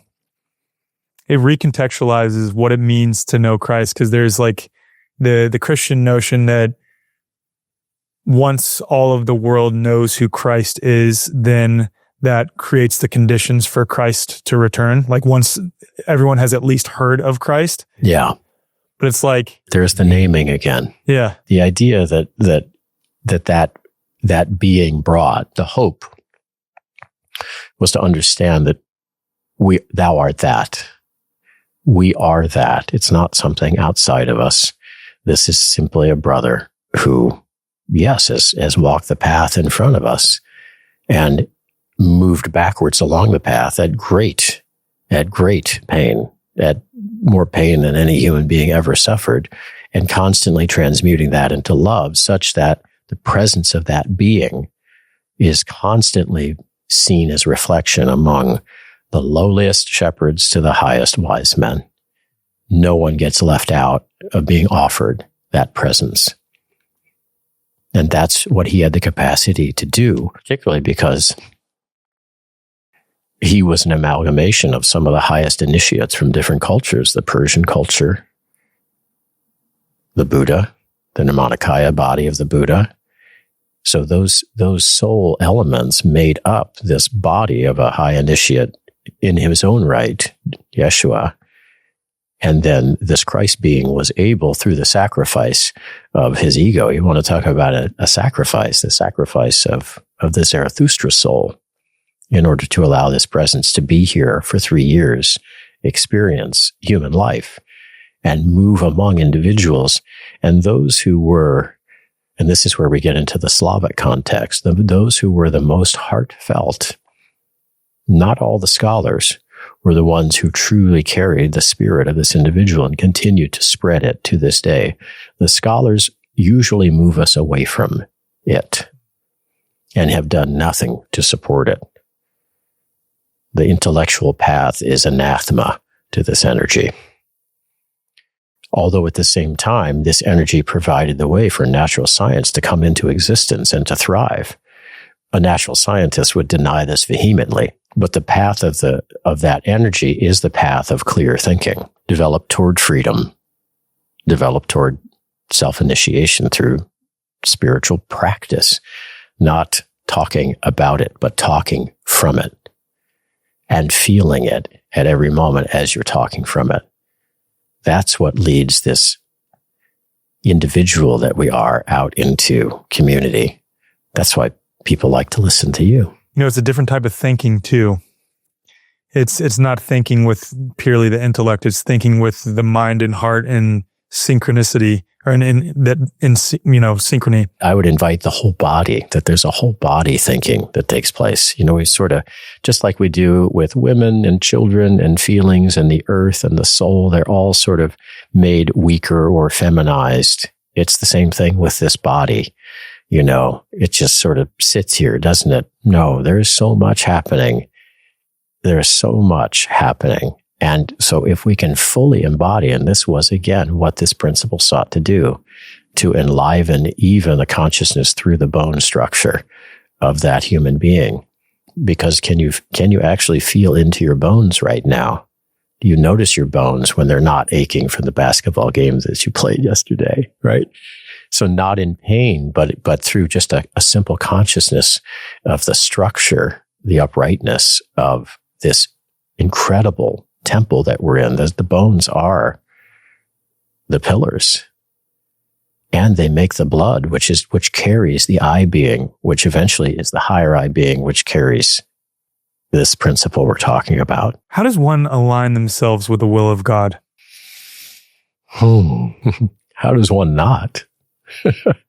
If those on the left-hand path appear to be misaligned with the will of God, and we just said they are giving us a gift at every moment, because the more assiduously they work their path, and the more we notice that and say, I can work with that level of clarity and earnestness on this path. We're all in alignment. This is already one of my favorite conversations I've ever had. Oh, yeah? Yes, it is.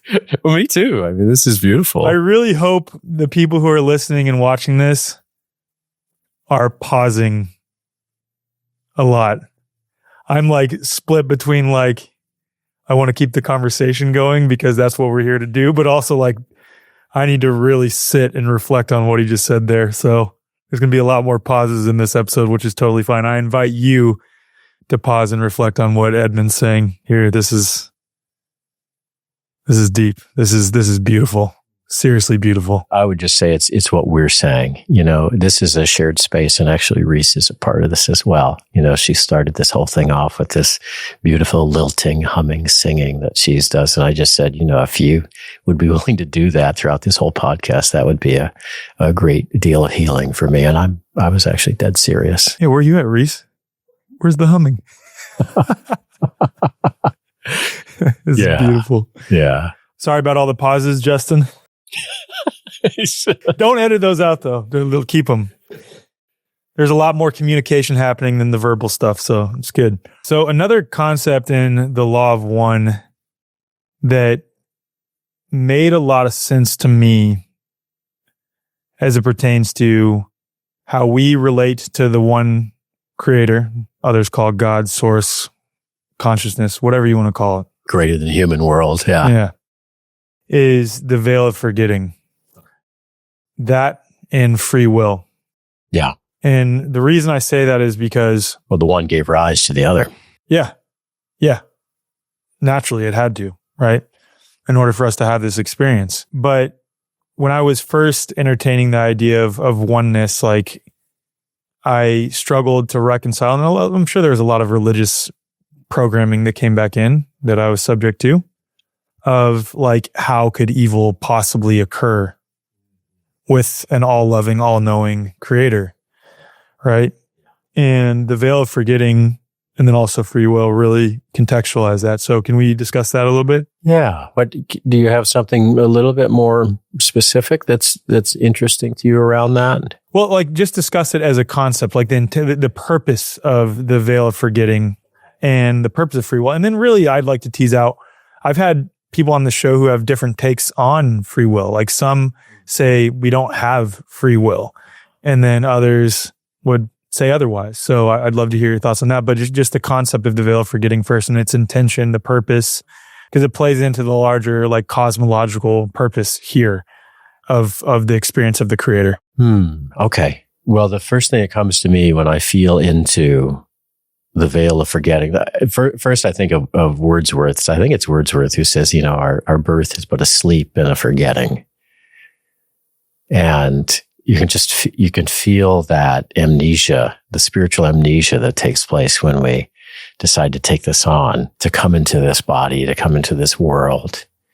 And for Ra, he calls it the first law, if you will, of distortion. And the way that he would name it would be to call it the law of confusion. And so we are baffled is one of the terms that he uses. And we allow ourselves to be baffled in order to see if we can remember who we are, to pierce the veil. Which is why when we come across something like the Law of One, or have experiences like this, or the variety of things related to that, it doesn't feel like a learning. It does quite literally feel like a remembering. It's deja vu. It's deja vu. It's what it is what you're experiencing is the time-space blueprint that's imprinting on space-time. The space-time continuum, the three-dimensional experience, the unidimensional experience of time that we have. I know we say past, present, and future, but we have this picture in our minds that it's linear. And time doesn't work that way. Space doesn't work that way. There are many more dimensions than these current three. And so in those moments when you're able to overlay that spiritual blueprint of the time-space element, which, by the way, is the fourth dimension primarily, there is still an incarnation into a space-time element, but it's not, you can't compare it. It's apples and microphones. And right, we're not even in the realm of fruit anymore. That ability to sense into that space, a lot of people call it spiritual time because they can't figure out what else to call it. It's ineffable. It's what William James calls shusness, where there is this ability to get a glimpse into all that is. And it would be kind of a moment of mastery. And to the extent that we're unswayed and we simply notice it, then those moments, so-called, grow until they become part of a way of your being. And then they become stabilized. And in that stabilization, free will grows. A lot of times when individuals talk about free will, it's in the third dimensional sphere of duality. Do we have free will or don't we? Yes. We do and we don't. Because if you're going to talk to me in duality, then both have to be present. You do and you don't. It's the particle and the wave. That's called an uncertainty principle for a reason. The so-called objective viewer recognizes that there's no such thing as pure objectivity, that there is relationship, and the relationship is everything.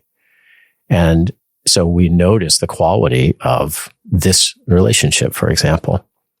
And we know with certainty that something is happening that beyond just our voices being sounded and us looking at each other. We're not just seeing each other's bodies. There is so much that happens. Plato talks about the eyes being the mirror of the soul, and that they're actually prehensile arms that reach out from the eyes when we apprehend the other. And those are etheric arms. That's why, if you're looking at a woman, for example, she can have her back turned and be 100 yards away and just turn right around, look you right in the eye like, hey, bro, how's it going? Because we all are sensitized, especially if you're the so-called weaker individual entity on this planet. We sensitize ourselves to tuning into prehensile arms that reach toward us. And so the idea is that we educate ourselves toward freedom, toward free will. To be given freedom without the requisite skills to handle it effectively, adroitly, would be that Luciferic nature of, I want freedom and I want it now. But who's the I who's speaking? That's a deep question. Depends on the context. It does. There's a beautiful, Rumi is certainly a sixth density entity, and we'll name him because he's okay with that. He asks at a certain point, he says, all day long I think about it, and then at night I say it. Where did I come from? What am I supposed to be doing? I have no idea. That's honesty. I have no idea. My soul is from elsewhere. I'm sure of that. And I intend to end up there. But until then, I'm like a bird sitting in this aviary from another continent. And the time is coming when I fly off. But who is it right now who speaks these words with my mouth? Who is it that is hearing with these ears? Who looks out from these eyes right now? What is the soul? What is the soul? I have no idea. If I could taste one sip of an answer, I could break out of this prison for drunks. I didn't come here of my own accord, and I can't leave that way. Whoever brought me here will have to bring me home. This poetry, I never know what I'm going to say. When I'm outside the saying of it, I get very quiet and rarely speak at all. That's because words aren't it. Words aren't fit to describe it. Yeah, there's 700 different versions of languages around this planet, and they all stem from the original language when we were simply with one another and we knew each other, as the Bible said. It's not a sexual thing. It's a complete spiritual recognition. It's what Rudolf Steiner calls the 12th sense. He has 12 different senses. And the highest sense is the spiritual sense of completely grokking the other person. The sense just before that is understanding their thought process. And in a deeply intimate way, as if it were your own. Only the sense before that is the sense of language and the word. And we use that when we don't have the capacity to simply use thought together. And we use thought together when we don't have the capacity to fully grok one another without even thought. And that is where we'll move toward in the Slavic consciousness. It's still 1,000 years or so away. So we get to practice. Thank God we've got some time. Yeah.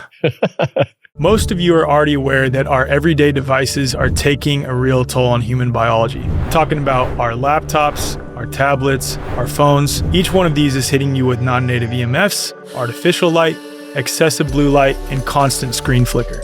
And most of us are feeling the harmful effects whether we realize it or not. But there is a better option. Daylight Computer is actually solving all these problems at the root. And I had an awesome conversation with Tristan Scott from Daylight on episode 202, breaking all this down.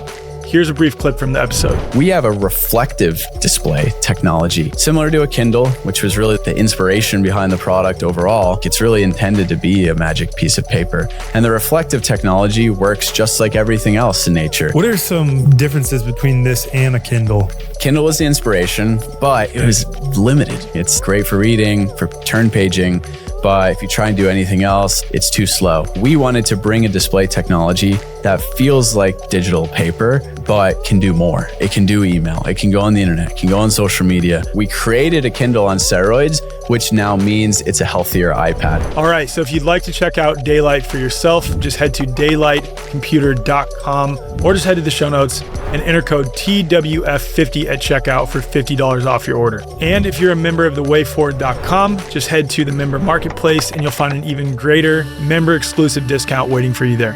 You know, what comes up for me, just circling back to just mentioning offhand the autists and the hill, I feel like they have presented themselves at this time intentionally, whether they even realize it or not, because when we have the harvest looming, as Ra likes to call it, the harvest is where you've either polarized to service to self or service to other, or when the harvest comes, you have not polarized and you have to redo third density consciousness again in a different realm or something like this, essentially, right?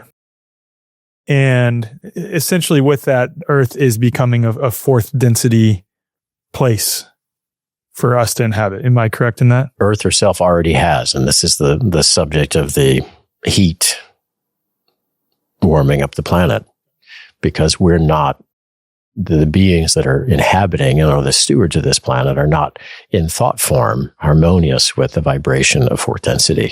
And she is, like the striking of a clock is what Ra says. Yeah.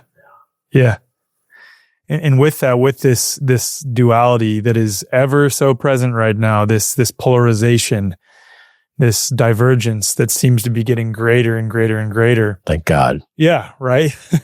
More catalyst, more opportunity for us to further polarize one way or the other. It's just interesting that we have this rise of AI. I'm going to try to tease this out as best I can.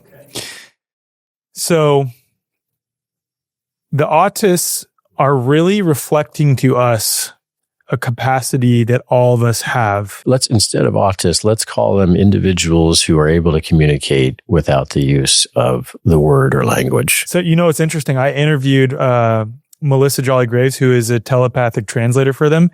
She said, don't call them nonverbal autists, call them beyond verbal. Yeah. Because communication is still taking place. And it's actually taking place with much fewer distortion than the 30 distortions with each word I'm saying right now. Imagine that, feel into that, and feel into, again, how vulnerable is that we can't distort our words because we're not using them. And then we're trying to tell them, here, use these spelling boards. And many of them are like, to hell with the spelling board. Just listen to what I'm saying in your mind. And even then, it's still messed up. You still mess it up when you relay. Anyway. I mean, I would almost invite us into the sort of nomenclature that these individuals have the capacity for lensless communication. Yeah. That thought in some of these individuals that are high, they're at a high enough level that thought is actually a fog for them because they grok the other being in their entirety. Which is so wild for us to even wrap our minds around. It's conceptless communication. Yeah. Just sorry to interrupt you. No, you're spot on. Where I was going with that though is like at this point in history, it makes so much sense that they're revealing themselves for us to both remember who we truly are in our true capacity and also where humanity seems to be heading, whether you take the Steiner approach and it's moving from the Germanic epoch to the Slavic epoch, or the law of one raw material approach, third to fourth density consciousness. There's so many other things we could pull from as well, other spiritual traditions from across the earth that point to this just about point any of in them. time being It. Yeah, it. What else do you want to call it? Right, it. Yeah. This is it, man. This is it. Wake up. Yeah. With AI, it's like this superficial, very alluring, false version of the technology that is innate to our being, in that, yes, I use ChatGPT for spell check and things like this and to look up some concepts, but there are some people who are exclusively outsourcing to that. And with the whole transhumanist thing, I see a trend towards, eventually, at the most extreme ends, people getting a Neuralink that is hooked up to the cloud. They can instantly download things. They can instantly obtain information that has been colored through the lens of those who are service to self, that wish to control us and dominate us. But it's this pretty little. Let's alter that thinking a little bit. You feel the victim in that. There is no possibility to be controlled or dominated. What they wish is for us to choose to allow ourselves to be dominated by something outside of ourselves. We make that choice. We have that sovereignty at every moment, and we have the sovereignty to shift that at every moment. All of us, every single one of us. Exactly. Otherwise, we're starting to other, and we're starting to feel a sense of separation, as if there is one, and our vibration decreases accordingly. Thank you for catching me on that. That's a very important point. I've often said the same thing with respect to COVID. No one was forced to do anything. Everyone did it by their own volition. Ultimately, the day, were they put in tough situations, coerced, and things like this? Absolutely.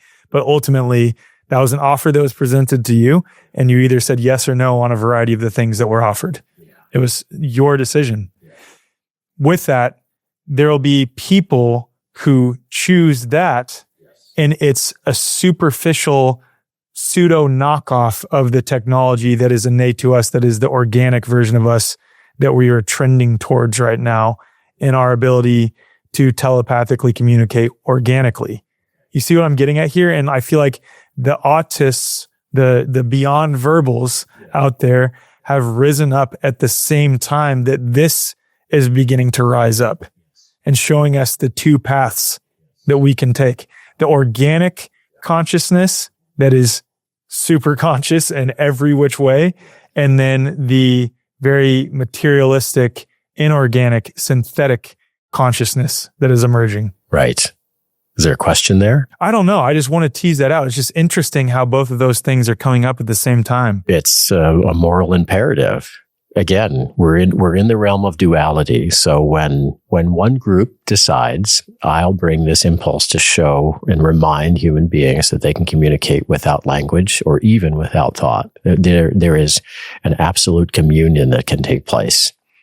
Then the other group gets its field day. They need to have equal an opportunity there to say, look at this possibility. You can do this without actually having to work for it. It can just be provided for you. This will take work, not just work. The theme of today appears to be vulnerability.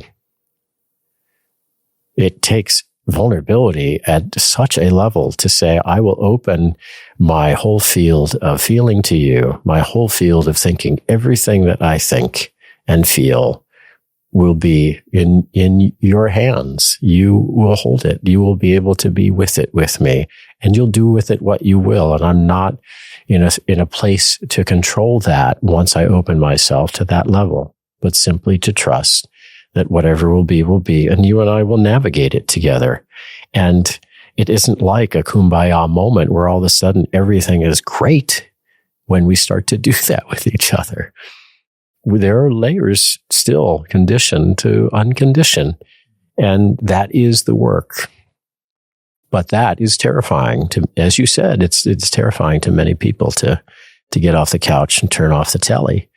On the other side, there's this possibility to have bionic parts and still put a skin around it, to have a so-called brain that is a hybrid brain and to still appear to be a human being. And one of the things that will be our opportunity is to be able to notice the difference. And already we have the opportunity when we see something online to say, is this something that was put together in a cut and paste way, as those bodies are at this point being cut and pasted, except now this is intelligence, so-called, being cut and pasted. Or is this coming from a human being? Now, how do you know the difference? Yeah. You read it with your heart. You feel whether it's ensouled or not. You don't need to go search anywhere on the web for it. You have a web around yourself that is a web of light. And it is brilliant, not just in brightness. It knows. And the heart, that not the physical heart, but the etheric heart, is in the space in front of us, centrally located, and is the divine conductor of that orchestra. As Ross says, we're a tone poem. So our task is to be so aligned that we are completely a mirror for the other person. Well, the same thing happens then when information bounces toward us. We're so completely empty and free that we understand the essence and the origin of that information. And we either say yes, or we say no, or we say maybe. That's okay. William Stafford has a beautiful poem about that. At the end of this poem, something about, if you don't know the person I am, and I don't know the person you are, then some break may occur. Some separation may occur. I'm bastardizing it, so sorry, William. And at the end of the poem, he says, the signals we give one another, yes or no or maybe, should be clear. The darkness around us is deep. And the opportunity is for, again, the redemption of this. As you said before, right? There's a little saying about Turtle Island and the fact that we're actually all we're stacked on turtles on top of one another. That's the nature of Turtle Island. And someone asked at one time, well, what's underneath the turtles? Well, it's turtles all the way down.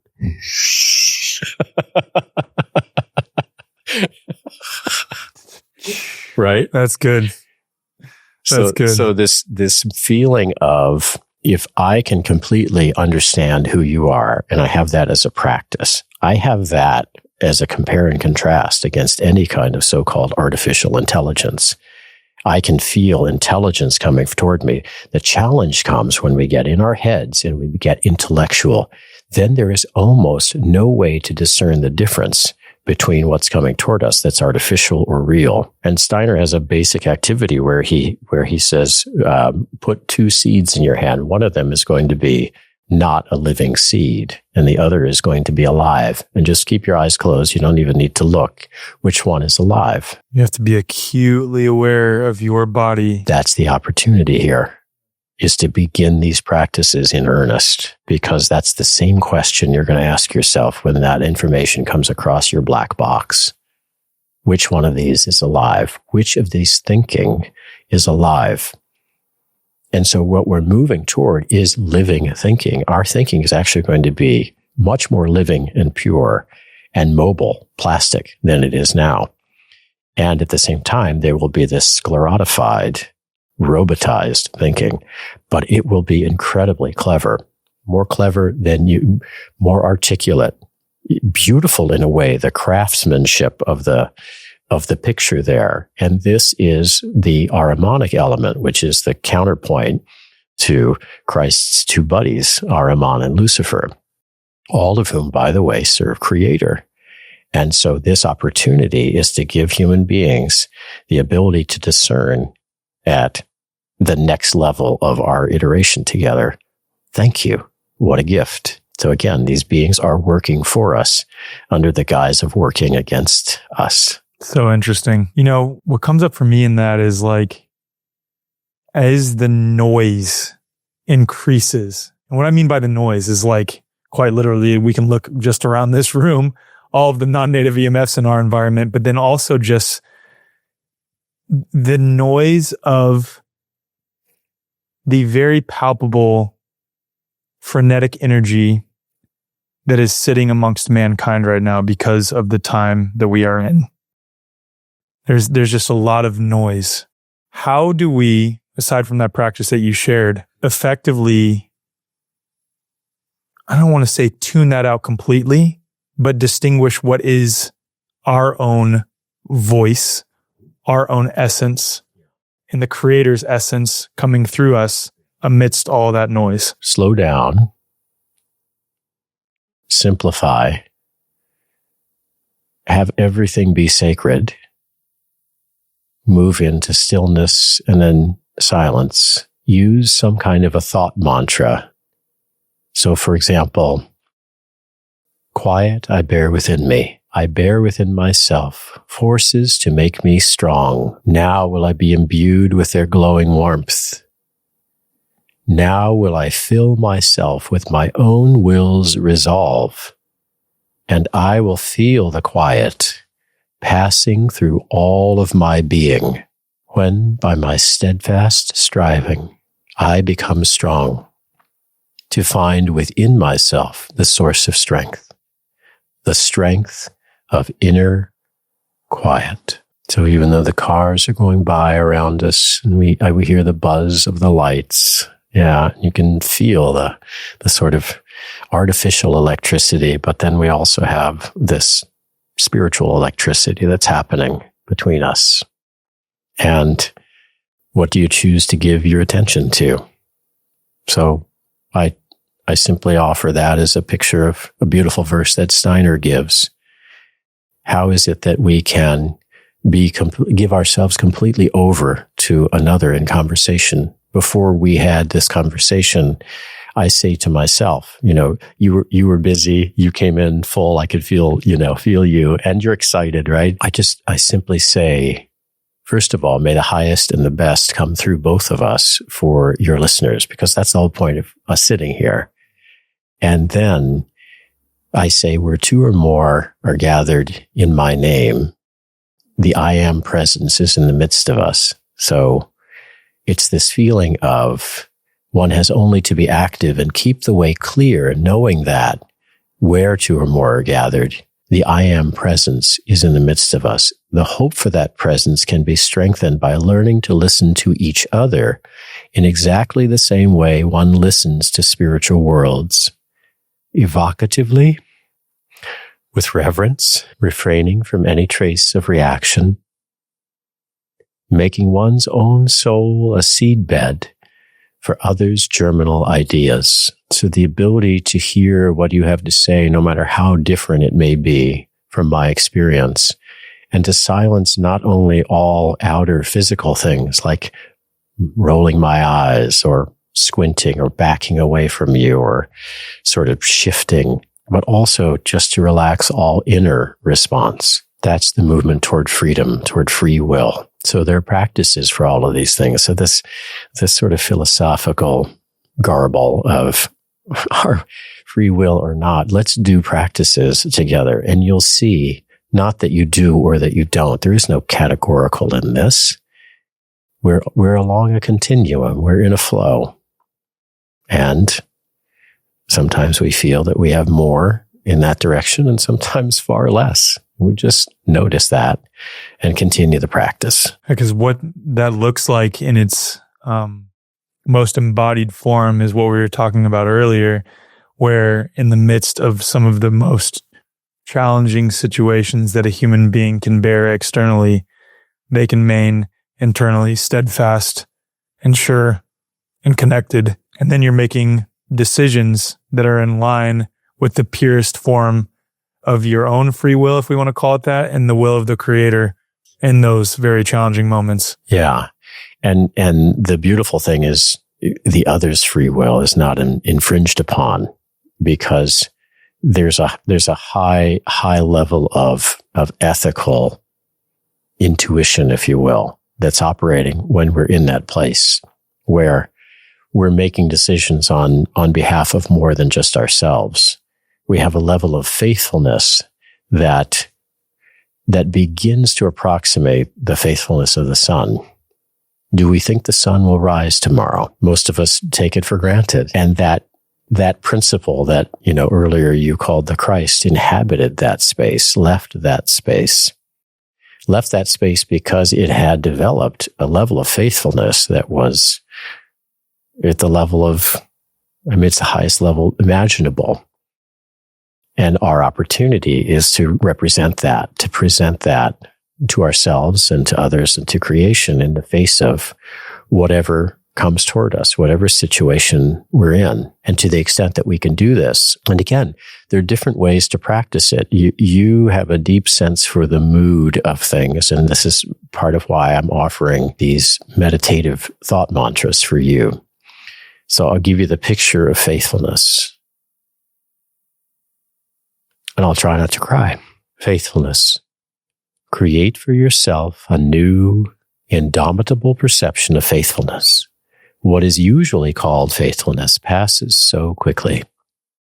You will experience moments, fleeting moments with the other person. The human being will appear to you then filled and irradiated with the archetype of her spirit.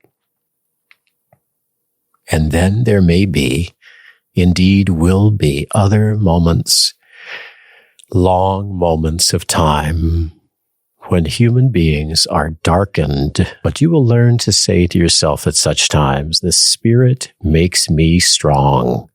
I remember the archetype. I saw it once. No illusion, no deceptions shall rob me of it. Always struggle for this image you saw. The struggle is faithfulness. Striving thus for faithfulness, we shall be close, one to another, as if endowed with the protective powers of angels. Gosh, what a beautiful way to remember that at all times. It's like I know that to be true so much deep down inside of me. And I've had those moments exactly what that prayer just spoke about. Oh my gosh. Yeah. And then life happens and, a lot of traumatic things will happen all at once. It just seems to pile on. And then it's like there's moments where we can totally forget that. Yeah. What a beautiful way to anchor that. Yeah, that's when we have the opportunity to actually be self-consciously generating beings, to create something out of nothing, to create this mood. It's easy in this room right now with the two of you, but to create this mood where the antithesis of this mood is in existence. That's possible. That's possible at a rock concert where all of a sudden you get the feeling that the individual who's leading the charge, the band leader, is moving toward a dark place in their music, in their words, in their thinking, and in their feeling.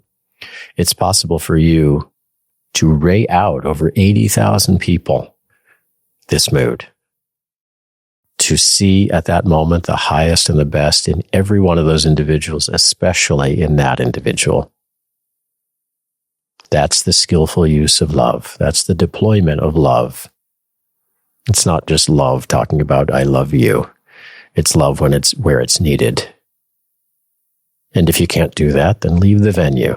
And it's okay. No praise, no blame on either side. If you can or you can't, it doesn't actually matter. But to know that you can is already something. You definitely have that capacity. Every one of us does. Right. And in either case, whether you can or can't, whether you leave the venue or not, apply it to any situation. At the least, that moment of darkness initiated, ignited, offered a catalyst in you to remember that. Yes. And you say thank you for that. That's a gratitude practice. Is welcoming it, accepting it, not trying to control it or change it. That still gets to be what it is. And I get to see the highest and the best in all of you. And both are welcome. To the extent I want it to be different, I become that so-called negative polarity. I actually shift into selfishness. I'm trying to change it. I'm trying to take control of it. That is service to it. Yeah. Yeah. Even if I have a picture that it's in the best interest for everyone, I don't get to make that decision. I'm not God in the end, right? maybe in a long, long time, I will be, but I won't be me at that point. Right. So as long as I'm saying I'm clear where I am. Right. And that's what I meant earlier when I talked about it depends on the context when answering who am I, right? Right? Because like to have the background, deep understanding of who and what we truly are and that there is really only one singular I provides tremendous value and understanding when navigating. The paradox is that there is an individuated I at the same time, but what beautiful context to enter into this life and engage with quote unquote others with, Yeah. The true essence of the I from an esoteric perspective comes from the realm of a hierarchy of beings called the seraphim. And the seraphim work directly with that consciousness. And so, for example, during the holy nights that are coming up, there's a particular evening where the seraphim can be worked with and related to in as conscious a manner as possible. But there's nothing wrong with working with them subconsciously and unconsciously. For example, in dream time, that's where a lot of teaching takes place, as you recounted from your dream. And so we can gain insight into the nature of the true I being through the seraphim and through meditating on them during one of the 12 holy nights. The other nights, there are other beings to connect with. Are you familiar with Laura Day? Okay. I'm going to see her in a couple of days, actually. Oh, sweet. She just texted me yesterday. No way. Yeah. Wow. She had an article that she came out with. She was excited about it. She wanted to share it with me. The article where she talks about giving up Santa Claus? I think so. Yeah. Once she became a mommy, that one. Yeah. Yeah. And it's a really small world. Laura's connected to someone, Scott Walker. It's a relation of hers. And he was a student of mine in the Being Human program, actually. A couple of years ago.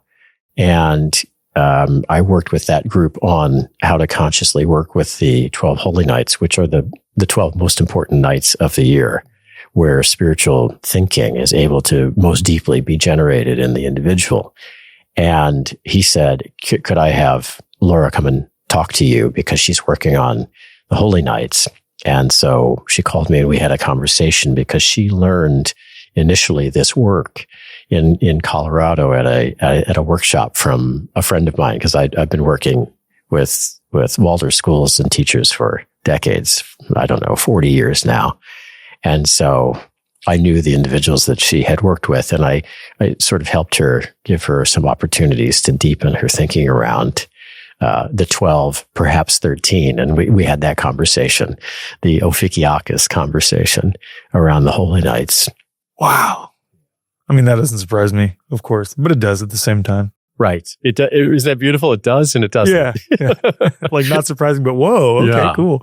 Yeah. Oh, man. It's funny. I've barely even looked at my notes during this conversation at all. Like, I haven't even needed to.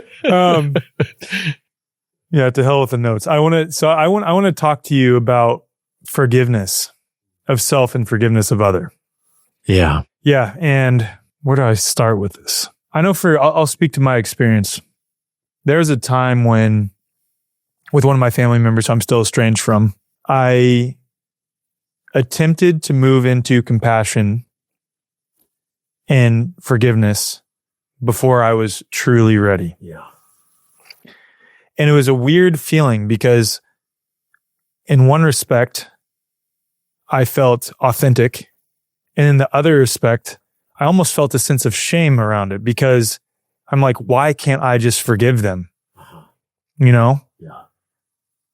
And my body actually paid the price in trying to move into compassion before I dealt with the anger that was underneath that I hadn't actually dealt with. So to start, how do we truly go about the forgiving process of ourselves and of those who, have wronged us, so to speak? Yeah. Well, my experience is we start where we are. And if we're in hatred, then we experience that hatred. We feel it. And we harvest the gifts of whatever that hatred is bringing to us. What is that related to? Oftentimes, our hatred for the other is related to a self-hatred that is undiscovered and hiding and too deep to bear. And so it's that other person is simply a signpost for us that says, hey, please look, this is here. This is hurting me. It doesn't have anything to do with the other. And then we can thank them if we can see that, for being willing to carry that projection of ours for as long as they have. That's usually the end of it. The funny thing is forgiveness doesn't become necessary at that point. Apology becomes unnecessary as well. What are we apologizing for? We're all grateful now. And in some ways, forgiveness can cause a karmic debt in the one who's being forgiven.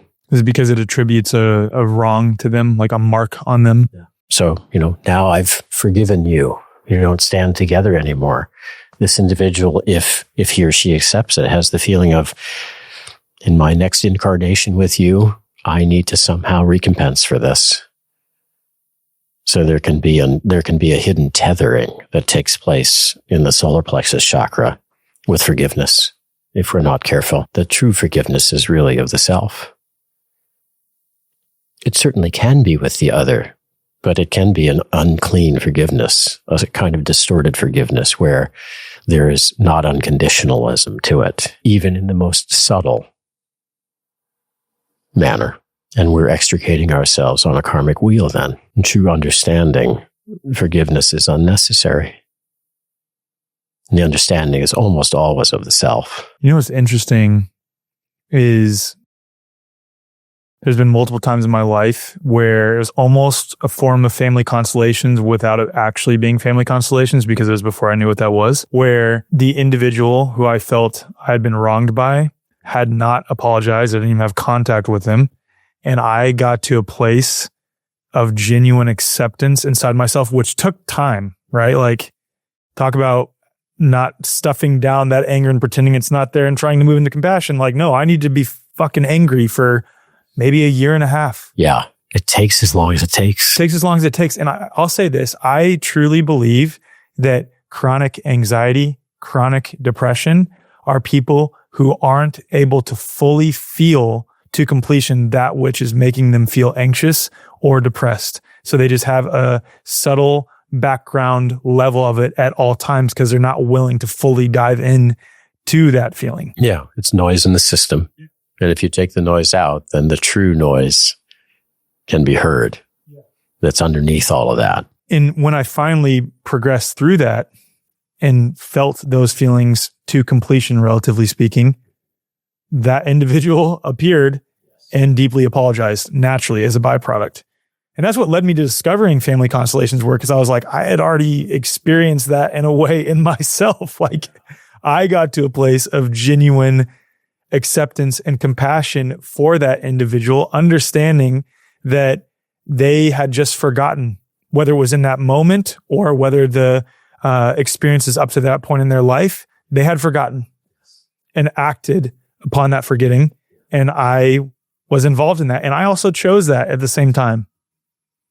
That can be a tough one for someone who's experienced some really dark stuff to understand that. And I'll share this. I interviewed a lady by the name of Annika Lucas, who is a satanic ritual abuse survivor. In the episode with her, she brought up another friend of hers who is a satanic ritual abuse survivor who had multiple near-death experiences amidst her abuse that she endured. Like, literally in the abuse experience, died a few times. When she died, she could see the totality of her life, her other lifetimes and things like this, and was given the opportunity to end it and go back to the heavenly realms. And each time she made the choice to go back to earth, despite what she was experiencing, because in those moments she understood why. She understood why she's enduring what she's enduring and experiencing what she's experiencing. And that's someone going through one of the worst possible things that a human being can endure in this realm. Speaks volumes. Yeah. And And you don't need a near-death experience to develop that consciousness, to be able to have that understanding. That you can use exercises in order to reverse the stream of time in yourself. And that reversal moves us into the capacity to perceive and understand. It frees us even for moments.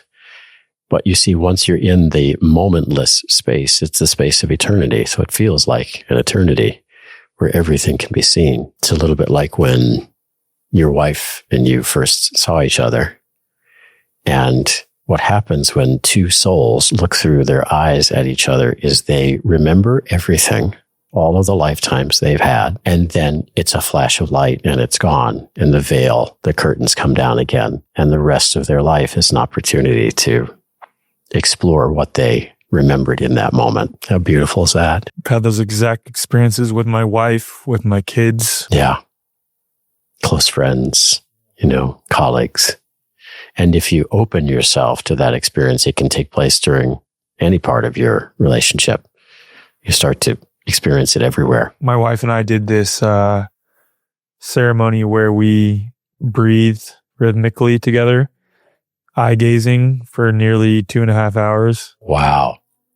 Talk about having multiple flashes of like, oh, I know everything about you and I see you and I love you through all of it.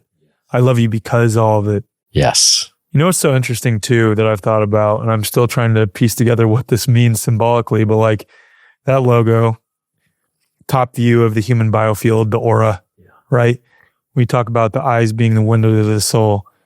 And I like to say that our biofield, our aura, is our soul within the context of a body. It is not the soul. It is not the true breadth of who and what we truly are. Because anyone who's had a near-death experience or a transcendental meditation experience where they blast off into a billion points of light or something like this describes that the totality of who I am trying to cram it back in this body is very, very claustrophobic. But nonetheless, the soul within the context of a body. And it's so interesting that that shape is the top view, and it's the same exact shape as an eye. And we say that the eye is the window to the soul. There's something about that. I don't know what it is, but it's very meaningful. Yeah, it's striking you in this moment. Right?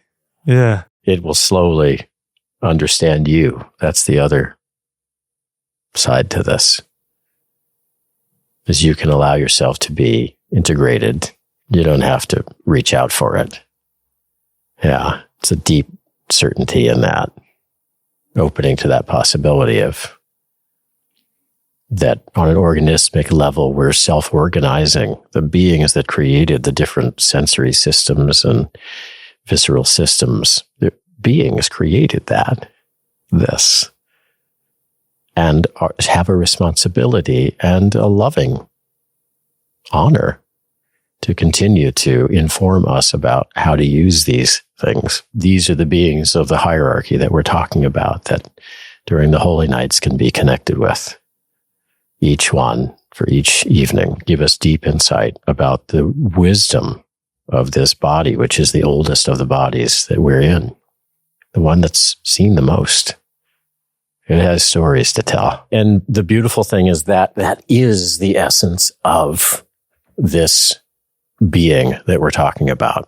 This, I hesitate to use the word Christ. And one of the reasons is because it's been so overused, like the word love or spiritual. Yeah. And so it loses its wordly power in that overusage. And so I'd prefer to really talk about or talk from what does it feel like when we're practicing this together in a conversation? Again, to model it, to let people know that this is possible, that we can have these level of conversations with each other. We just haven't known that we could. We haven't had it modeled in our parents, in our peers, in our teachers, in the world leaders, in the movie stars, right? We don't see it on the playground. We don't see individuals really grokking each other, taking each other in fully, taking the time. It's just that we haven't taken the time or thought about the possibility, thought about the infinite level that's possible for us of consciousness. And Third density is Ra calls it being forged in the fire.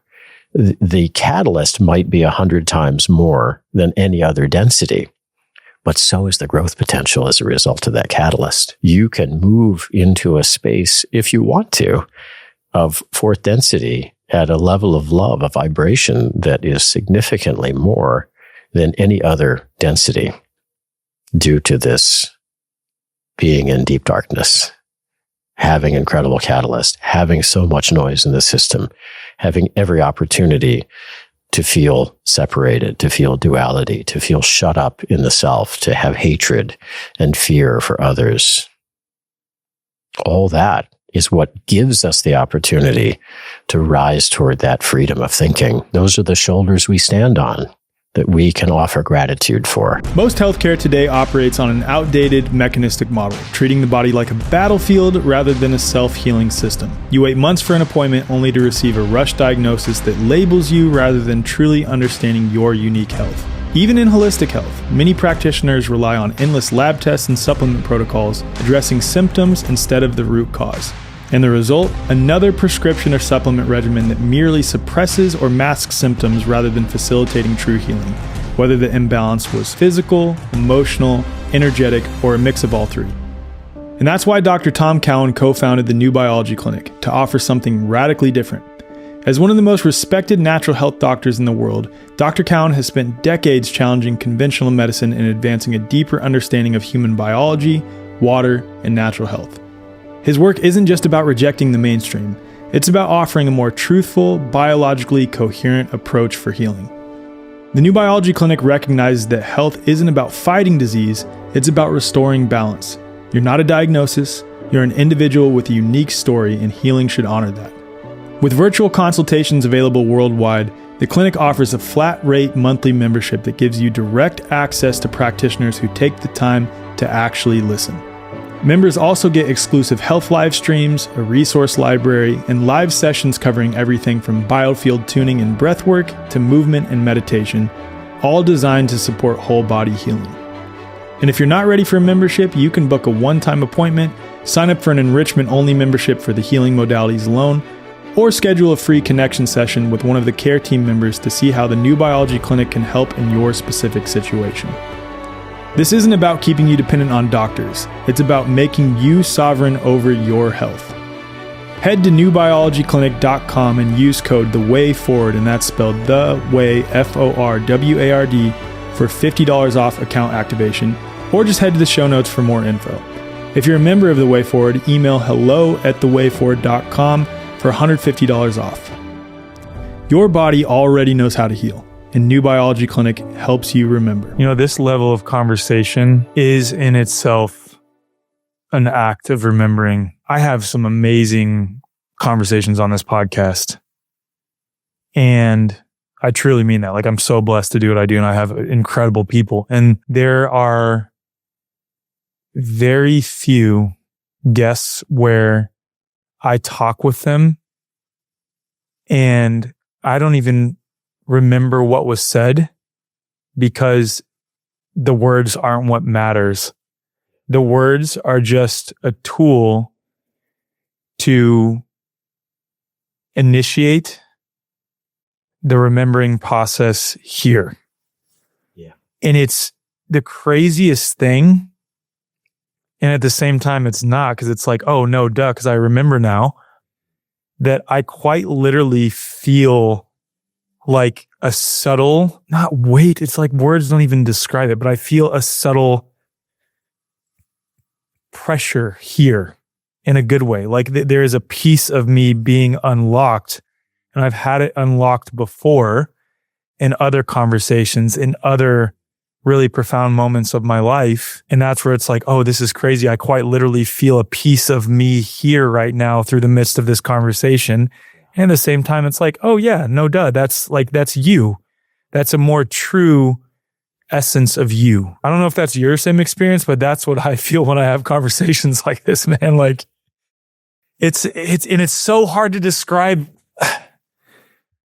this feeling. It's here though. There's a feeling right here in my chest. Yeah. So it's a pressure, but it's not a feeling of being pressured. It's a feeling of is it almost a kind of an embrace? Yeah. Yeah. Like the only words don't do it justice. I can't even describe it. It's like you're describing it. Yeah. Yeah. I'm describing it and not describing it because that's how it is. Seriously. It's it. That's it. Yeah. And in this dimension, that's the work, is to understand the near hopelessness of communication in this current iteration, in the use of language. And even Ross says, in one of Ra's rare moments, like, I'm not even really sure why this language thing was brought out. It's kind of like the opposable thumb that's able to make weapons. Like, I understand there's a lot of higher wisdom that goes into the creation of a human being, for example. And somebody got around the round table and just said, hey, what are we going to do? How are we going to put this thing together? How do we flow these forces together? And somebody came up with language as a way to do it. It was created out of nothingness. Language was. They're not using language to talk about using language. Right? They're not using thought to talk about thought. They're stepped way above that. And yet they move through evolution and have a memory of different ways for us to get to know each other. In some iterations, it was actually getting to know each other through sensuality and sexuality. That was the way we came to understand the forces of the universe. This is a theme that we explored in our last conversation that I want to bring up. I also just want to say, this draft of forgetfulness that you're experiencing is a basic step in spiritual acumen. And what it's followed by, if you're willing to open to the feeling of annihilation and nothingness that comes after remaining in that space for a while, is a draught of remembrance. But the remembrance isn't any kind of remembrance of earthly memory, of these kind of seriatim memories that we have. It's remembering.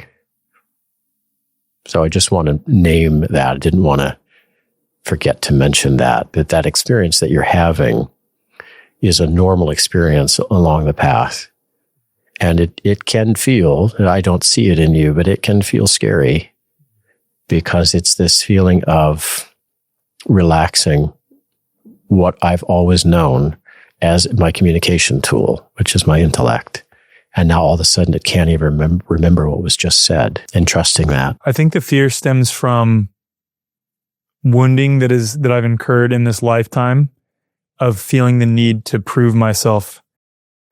And the, what word am I looking for? The balance, for lack of a better term, between that and knowing deep down that, no, I know exactly who I am and I have nothing to prove. Yeah. It's beautiful. They're both right here. Right. This is the human experience, that they both get to be welcome. And I love you naming that. Okay. To pick up my train of thought. Yeah. Sorry, I interrupted you. It's all good. In our last conversation that we had, I brought up how a lot of us in the holistic health, sort of true back to the earth movement, if you want to call it that, has emerged now, where we understand that the transhumanist, technocratic, synthetic version of reality that is emerging is not something that we want to entrench ourselves in. And we are sort of calling back to a lot of the indigenous ways of being and wanting to move back towards that. And I brought that up, and you'd brought up how there is no going back to that. Yeah. Thomas Wolfe, you can't go home again. Yeah. It's atavistic. Yeah. So what does that look like now for those of us who are seeing that this synthetic path that part of humanity is on is not it? And then the only thing we have to compare it to, that the pendulum swinging the complete other end of the spectrum, is like back living in huts and tribes in the middle of the jungle, or on a homestead with people similar to how the Amish live. That's what we want. What does it look like now if we can't go back to that? And why can't we go back to that? Yeah. Life doesn't move backward. The only reason to actually learn about any particular past lives that you've had are that your higher self shows you what it is that you haven't perfected in yourself. So it's not a gratuitous function. We're not interested in looking back through the ages of human history for content, to be erudite. We're looking for particular encounters that we've had that have been less than optimal so that we can remember those, bring them forward, and balance the self. And so this feeling that you have, first of all, is a natural feeling to have as a race of beings, in this case human, moves toward the next iteration. It's terrifying. Let's just say it. It's terrifying. Uncertainty can be terrifying. Yeah. And so, again, well, I'll just share it with you. So there's a verse to work with uncertainty, which is, we can eradicate all fear and terror in the soul. We can look forward with absolute equanimity toward whatever comes. And we can think only that whatever comes is given to us by a world direction full of wisdom. And this is part of what we can learn in this age, to act out of pure, loving trust in the ever-present help of spiritual worlds. Truly, nothing else will do if our courage is not to fail us. Let us discipline our wills and seek this awakening from within ourselves every morning and every evening. So we look back on these previous lifetimes, again, not gratuitously, but because there is an essence we need to extract from that. And usually it's a human encounter that we've had, to bring that forward. As we move forward toward the fourth density, there will be a proclivity. There's a natural reaction in every one of us to actually move backward toward the previous density. That's called a prepper mentality. We move back to tribalism. We move back to instinctualism. We move into this place where I need to amass enough resources and enough protection. And then the question really is, protection from what? Most likely from yourself, because you're devolving into a second density consciousness. That's atavism. You're reifying the state of, I am actually becoming less than I am, rather than becoming more who I am. And so that movement toward what would be called the power chakra, where possession is a necessary evil, where the right use of power is often distorted. Power and possession are the two sort of equilibrations that happen at that level. And then we begin to see the world that way. What needs to be protected? What do I have power over? And yes, there's a highly glamorized picture of living in huts. The idea is, how do we extract what we need from our own past experiences in order to move forward into a place where, if anybody were really to think about it, we don't want to live in huts, where our consciousness has evolved to a place where we can imagine a more light-filled structure, a lighter structure with a geometric living qualities to it, structural qualities that allow beings at a much higher level than we are to actually inhabit it. This is one of Steiner's greatest gifts, to note how to create living architecture. Because the space actually, if you don't overcome the flatness of the ceiling, this will flatten your thinking. The first thing that needs to happen when you come into this room is to destroy the illusion of flatness here. Any individuals who have ever been spiritual seekers have been in thatched, rounded, domed huts. Our churches are not flat for a reason, at least they didn't used to be. Now many churches are 4x8. And their message is therefore flat as well. Yeah. Yeah. And it's possible to use consciousness to overcome that, to overcome the sort of 4x8 mentality that we could be inundated with. And so our ability to do that and to harvest the best parts of what were those tribal connections that we had and the ways that we lived together, this getting back to the land, there is a beautiful way to do these things. And in those times, we didn't tend to work telepathically. Now we have the opportunity to do so, to build communities that are working in that way, that use thought power. That's a beautiful thing. And so we can feel the temptation to go back to what we know or think we know. What feels safe. What feels safe. Yeah. What feels comfortable. The human being is built for comfort and doesn't like stuff to be disrupted. And so Goethe has a suggestion. He says, do one thing that you don't want to do every day as a practice. He also says we need to be hard enough for life and soft enough for love simultaneously. Be the warrior and the gardener at the same time. Exactly. And in this day and age, we're not in that clan or tribe mentality anymore. The warriorship is now in the thought world. And so there's a knighthood of the 21st century whose riders don't ride through the darkness of physical forests as of old, but through forests of darkened minds. Out of them shines healing which flows from the image of the human being and the knowing of that image, that human being is a spiritual being. Out of this knowledge, we can awaken inner order, inner justice, peace, and tranquility in the darkness of our times. So the battleground has become all inward. I mean, gosh, when we apply that to, again, the whole COVID situation or really any situation that is occurring, it's a collective of individuals who are battling inward without realizing it. Because their actions are predicated by their beliefs, thoughts, and feelings that are happening inside of them. And so whatever actions or inactions they're taking, words they're speaking, their body language, other forms of communication are based on that inward experience. Mm-hmm. And a true community that we move forward into will be based on individuals. That is not a tribal community. That's a collective consciousness, almost at an animal level. We protect the tribe because we are inseparable from that tribe.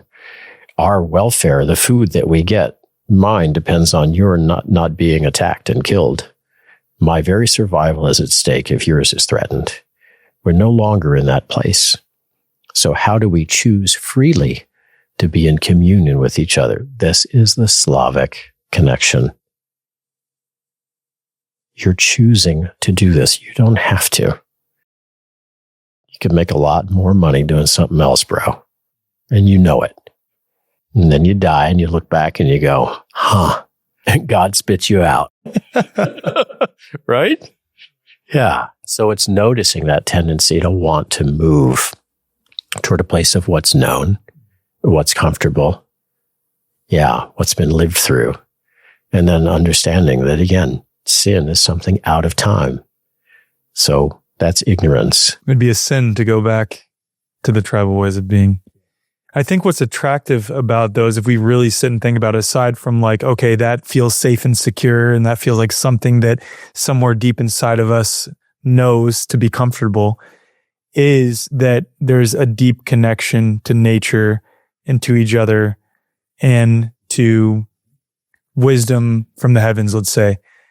And that in its modern form, really, if we sat with that, doesn't look like that, because it does look like adopting sacred geometry and building dome structures and living in community that is integrated with technology, but in a very minimal, mindful way, using some of the modern tools that we have for things like water purification and borrowing from Victor Schauberger and like treating water in a very reverent way. You know, it's both. It's both of those things combined, I think. Yeah. And so to go back, you can feel how that actually moves back into spirit beings whose whole function was was bloodline, for example, was heredity. This is the Archangel Gabriel, for example.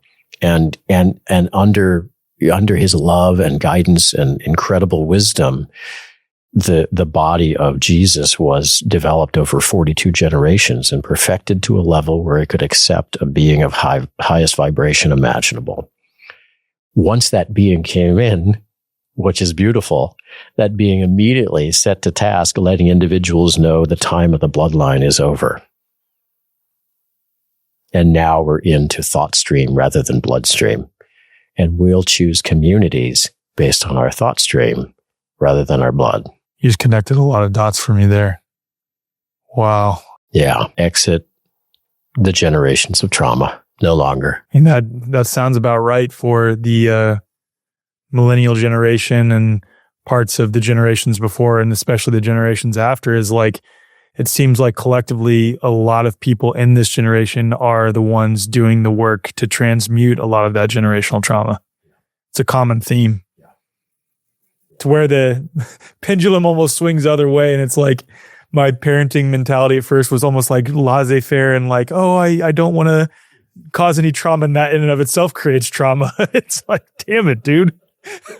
Maybe you need a little bit of trauma.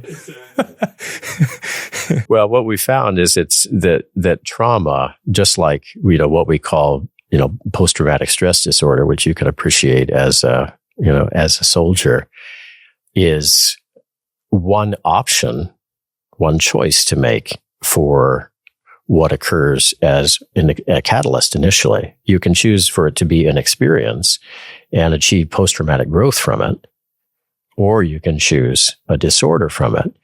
And how do we figure out what's happening there?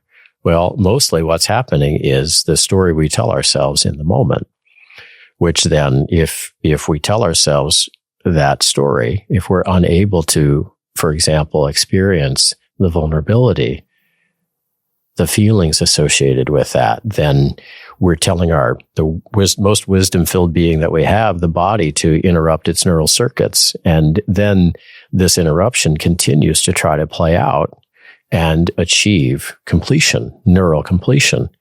This is why we look for that experience everywhere. It's called hypervigilance. It's a gift.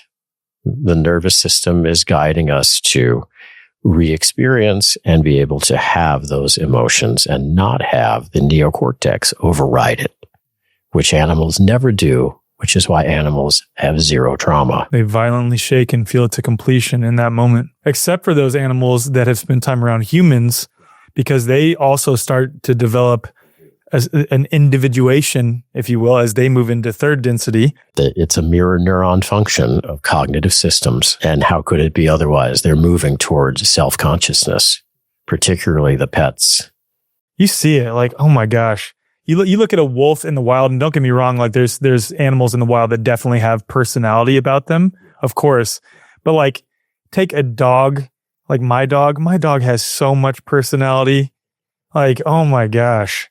It almost seems human-like, and it's because we are literally impressing upon our pets, helping them, whether we realize it or not, become self-aware so that they, in a future lifetime, are a third density being. And the cool thing is, what are they impressing upon us?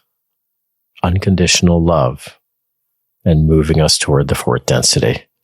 We always think of, we tap ourselves on the back. I feed little guy. I take him for walks and throw ball. I'm such a good guy. But he loves me unconditionally, and he represents that in every moment, no matter what I do and how awful I am or neglectful I am. He sees me yelling. He sees me angry, whatever. And love is the response. The moment contains love. So there's this beautiful understanding that the second density is recapitulated in the fourth. The fourth is recapitulated in the sixth.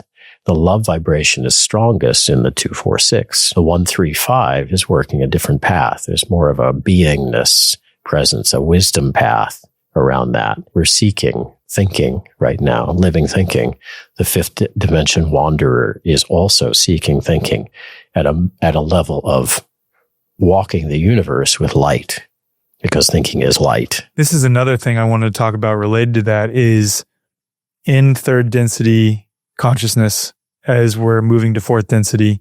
For those who are listening and watching, I just want to clarify that in order to polarize on the positive path, which is service to other, it's not that you have to be 100% in service to other to the point that you are the martyr or the one who's sacrificing yourself completely in that pursuit. Just past half. Right. Ra lays out that 51% oriented service to other and 49% service to self. So it truly is a balancing act. And correct me if I'm wrong, in order to polarize service to self, it's 95-5. Yeah. Yeah. So 19 heinous acts out of one decent one. Is really hard to polarize. That's hard to pull off. Yeah. That takes discipline. I just say hats off. You have to be what most of us would call, you have to be a really evil motherfucker. Yeah. to polarize that way. You do. Yeah. And there are a few on the planet, but it's fewer than 10%. It's very few. But what's amazing is we do a lot of rubbernecking around those guys, and they control the media. So it makes it look like the planet is in much worse state than it is in some ways. Yeah. I mean, oh my gosh, talk about the fat man behind the curtain in The Wizard of Oz. I mean, I'm not saying they're the little fat man. They might be a little bit more powerful than that, possibly. Most of the time, they're in good shape. They take good care of themselves. Well, because they're feeding off of the loosh of us, essentially. And what you're pointing to, though, is that we might think that 50% or more of the people in this reality are polarized service to self because they are so good about creating that illusion. And I think about this all the time. They're so good at creating the illusion that they're way more powerful than they actually are. I've thought down a lot of the very conspiracy-minded rabbit holes. Of course, I entertain a lot of them on the show. And with that, though, I've really thought about this more and more lately, where this idea that they have their hand in every single act that occurs is attributing way more power to them than they actually have. And that's exactly what they would want us to think. We'd be a completely negative planet if that were the case. Right. Already. Long ago. There's no common sense in that thinking. But that's what they would want us to think. That's what they would have us think. And so many of us have been captured in that ideology, right? Where they have that much power to where they can control every single event that occurs with precise detail. That's what they would want us to think, right? I'm not saying they don't have their hands in some things. Of course they do. Of course. Yeah. Well, again, this is, it gets into the law of balance, that individuals who choose that path, just in terms of Ra's perspective, historically are at a 1-to-10 ratio at best. So we're talking 90% and we're talking 10%. And again, the squeaky wheel, gets a lot of press, and people look in quiet horror at those sorts of things. We are wired as human beings for survival. And so we look for threat.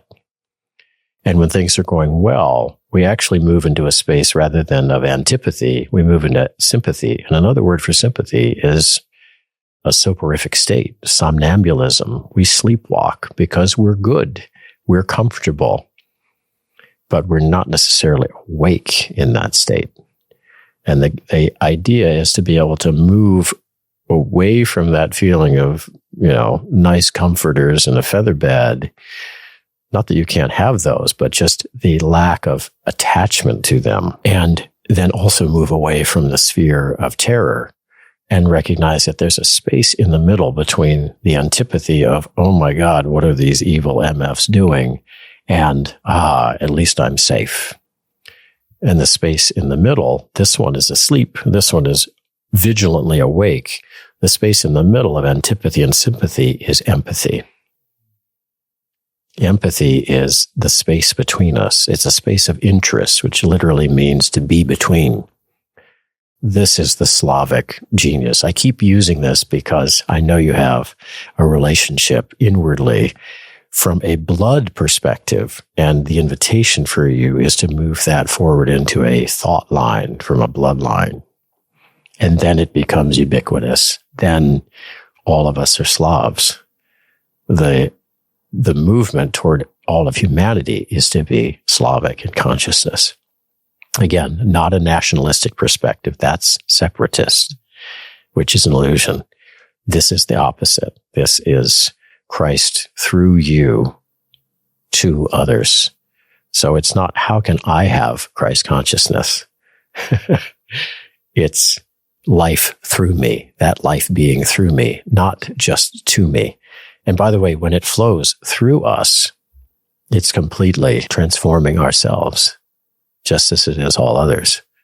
It's just like the idea of loving 8.5 billion people instead of just loving me, which the path of that which is not practices.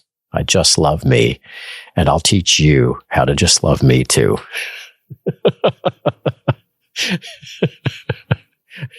Can you share a little bit more specifically on what it looks like moving from the Germanic epoch and what the Germanic epoch is like, the characteristics of it, and the Slavic epoch? And then also possibly relate that to third and fourth density consciousness, because I'd imagine that they're... Yes. The consciousness soul epoch, which is what we're in now, there are different sort of rhythms, right? We have our own life rhythm, which takes, perhaps 75 years. Then we have the rhythm of 75,000 years from 75 years that we have as the sort of third density. The fourth density is many millions of years, and the lifespan is more like 90,000 years. So we can work a lot more slowly in that way. The sort of, and again, it's tough to say the word German without people feeling like it's a nationalism. We're not talking about that. And the thing that's important to recognize is many times when, say, the zodiac is discussed, there's a spiritual zodiac composed of beings that are behind the starry realm. And that's a reverse relationship. And even numbers in the spiritual world are the reverse. So we have to be able to think in reverse to think in the spiritual world. And so when I say Germanic, I want to invite you out of that nationalistic consciousness, out of the bloodline, and into a thought pattern. That line of thinking has a particular capacity to move toward individualism. It can devolve into a kind of Übermensch mentality. This is why Nietzsche went crazy. Steiner had conversation with him, just as he had conversation with Hitler to say, hey, brother, you have an option. You're at a crossways right here. You can take this path or you can take that path. For Nietzsche, it was too late. For Hitler, it was definitely too late. That opportunity to feel into what does it feel like to be able to think as an individual, to imagine standing up in front of a crowd of 80,000 and say, you're all wrong. I know you're vociferously pressing this point, and this is my experience. And with no need to prove it or do anything about it, not need to be pugilistic about it, but simply to notice I am an I, and I choose my next thought. I choose my next action, and I choose my next feeling. And no one but me determines that. I'm uniquely and authentically myself. Yeah. And I'm connected to Creator, and I'm not separate from any of you. I recognize that deeply, and I still choose this thought in this moment. And it matters not how many others have different thoughts or experiences. That's the way we're going to find our way to our new communities, is what is that so-called Germanic thought stream? How do we find ourselves coming in that way? That opportunity has been given to us by this being, this Christic being, this Christ principle or extract from the cosmos that had connection with the seraphim, where that I being is in its pristine form. And now we can reach up to that and we can draw that down toward us. We're going to create more and more and more space for that. We do that through this particular epoch of what's called the Germanic thinking line. Once we've done that sufficiently, then we have the opportunity to move toward what would be called a Slavic consciousness or a folk soul, which is my cup is full. I have understood what it feels like to be alone and not lonely. And yet, I seek the company of my brothers and sisters, bringing my full power to bear in relationship with them. I don't have to sacrifice one whit of it. But I use it on behalf of the community now. And so this is the next step from we feel how now we're making the choice to be self or other. That's a Germanic thought line, is you have the incisive level of thinking to have 20 heinous acts out of 20 if you want to really work that path. And God bless you.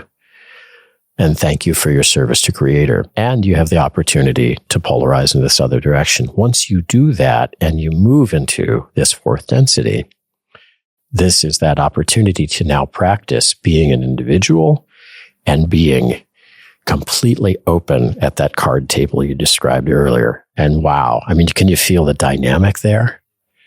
And it's not just with you and now your wife or whoever you choose to be in spiritual community with through your thought line. Now this is everyone. We have all chosen to lay our cards on the table, our cards of feeling and thinking and all of our actions. We just say, this is all that I have been. And these are my current thoughts and actions. And I see and mostly feel all of yours. Now, how are we going to harmonize all of this together, folks?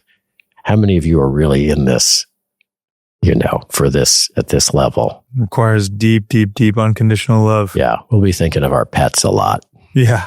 Yeah. Does that give you a sense of the... Yes, that was great. Of the movement? Yes. Oh my gosh. So soul warmth comes in as a very strong faculty in that Slavic.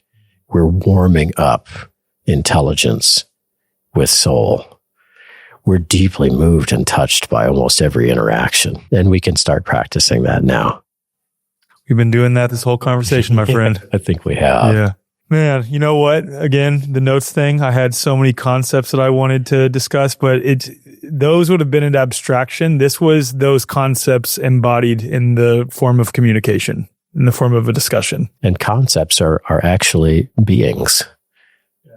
They're not abstract. We've abstracted them. Just like we've abstracted beingness into thought and thought abstracted into language. So each one of those beings, you can have a conversation with that being directly. Each one of those concepts is a being. So as we close, though, we would be remiss if we did not mention your men's group that you have, that you're expanding into not only men, if I remember correctly, but also women as well. Well, yeah, we already have. Last year, we had already started. We recognize that there actually isn't a need for it to be male or female. The work that we're doing is just human. I think that's why it's called Being Human. And the work is really inspired by Rudolf Steiner and his capacity. It's all the things we've been talking about today. The community that we bring together online and work with is we provide, some of these exercises. I've shared a few different pieces of how do we work with these different things. And I'm willing to take whatever questions are coming from seekers and either make up exercises, or perhaps it's something that I've already thought of, or perhaps Steiner was an exercise maker, par excellence. Ra certainly has exercises. And so we move through a progression of learning actually how to think about thinking and imbue it deeply with the will. Because faith and will, faith is an inner feeling of certainty. Belief usually it's imposed from without. And so we learn to distinguish in ourselves the difference between what our beliefs are. In other words, what stories are we running from previous generations and teachers and so forth, and what is a deep sense of certainty. And then we add the will component to that through exercises. And then we add the feeling of equanimity to that, the feeling of adding, if I feel sad, I bring joy to that, and I let both be present, and I notice there's a third presence that's witnessing these two. And now I'm moving toward freedom. I can simply notice that they're both there. It's important to do the opposite, which is when I feel happiness, I feel sadness. Otherwise, you see what happens. You start to notice the lack of balance and the one-sidedness that occurs. We start to be in a craving mood for the positivity and an avoiding. And now we're just leaking power. And then we move toward how is it that we can take all of these and move toward a kind of openness toward everything to say, I've never had the experience that a person I've been speaking with has turned into an alien in front of my face. But that doesn't mean that I'm not open to the possibility that it has occurred and that it could occur even in this moment. So it's a true scientific attitude of openness. It's called a phenomenological attitude, where we bracket all personality limitations and open to the infinite. And then we move toward positivity. How is it that I can, now that I'm equanimous, I've stabilized that to a certain extent through exercises, we come online in positivity and see how is it that without being spiritually bypassing, we open ourselves to the possibility of, again, that's what we've been doing in this whole conversation, brother. We look at the possibility of how we start to separate in our thinking, how we start to other beings, how we suggest that what they're doing is somehow less than, and what we're doing by extension, right, by inference, is somehow better than, more than. And we're already inflating and losing center. So positivity is a way to recognize that things can be in a positive frame without that kind of egotistical inflation, that there's a right measure of positivity, that it is indeed a benevolent universe, that it has a bias toward kindness, as Ross says. And then the final stage, this is a 12-week program where we bring in masters as well. Some people don't like to call themselves called masters, but, we've had individuals like Laird Hamilton or Alex Gray or Paul Chek for sure. So we'll have Gabby Reese this time, and we'll have beautiful brother Kyle Kingsbury. Epic. Yeah. And Asha Nayaswamy and Joel Salatin and legends. There's some legends there. Yeah. And so the participants will be asked to think of what questions do they have for these individuals, and they'll basically interview them. They get to ask whatever it is that they want. And all along we're working our practices. We're working our path. And so these practices that I offer them, they can amend them if they want, whatever, they're sovereign, right? And we move toward harmonizing at the end of this 12-week period. So we spend 2 weeks in each of these different processes, and they're accretive, right? So they're additive. We continue with the thought exercise, which could be as simple as choosing one thought and connecting the next thought to it that's directly related to that and allowing no other thought to enter. That harmonization then takes place. The groups come together. There's usually a couple of dozen folks. We keep it nice and small so that it's intimate and so that the feeling of vulnerability can be present, where people say, I don't have any relationship to this exercise. I sucked at it. What do you guys got?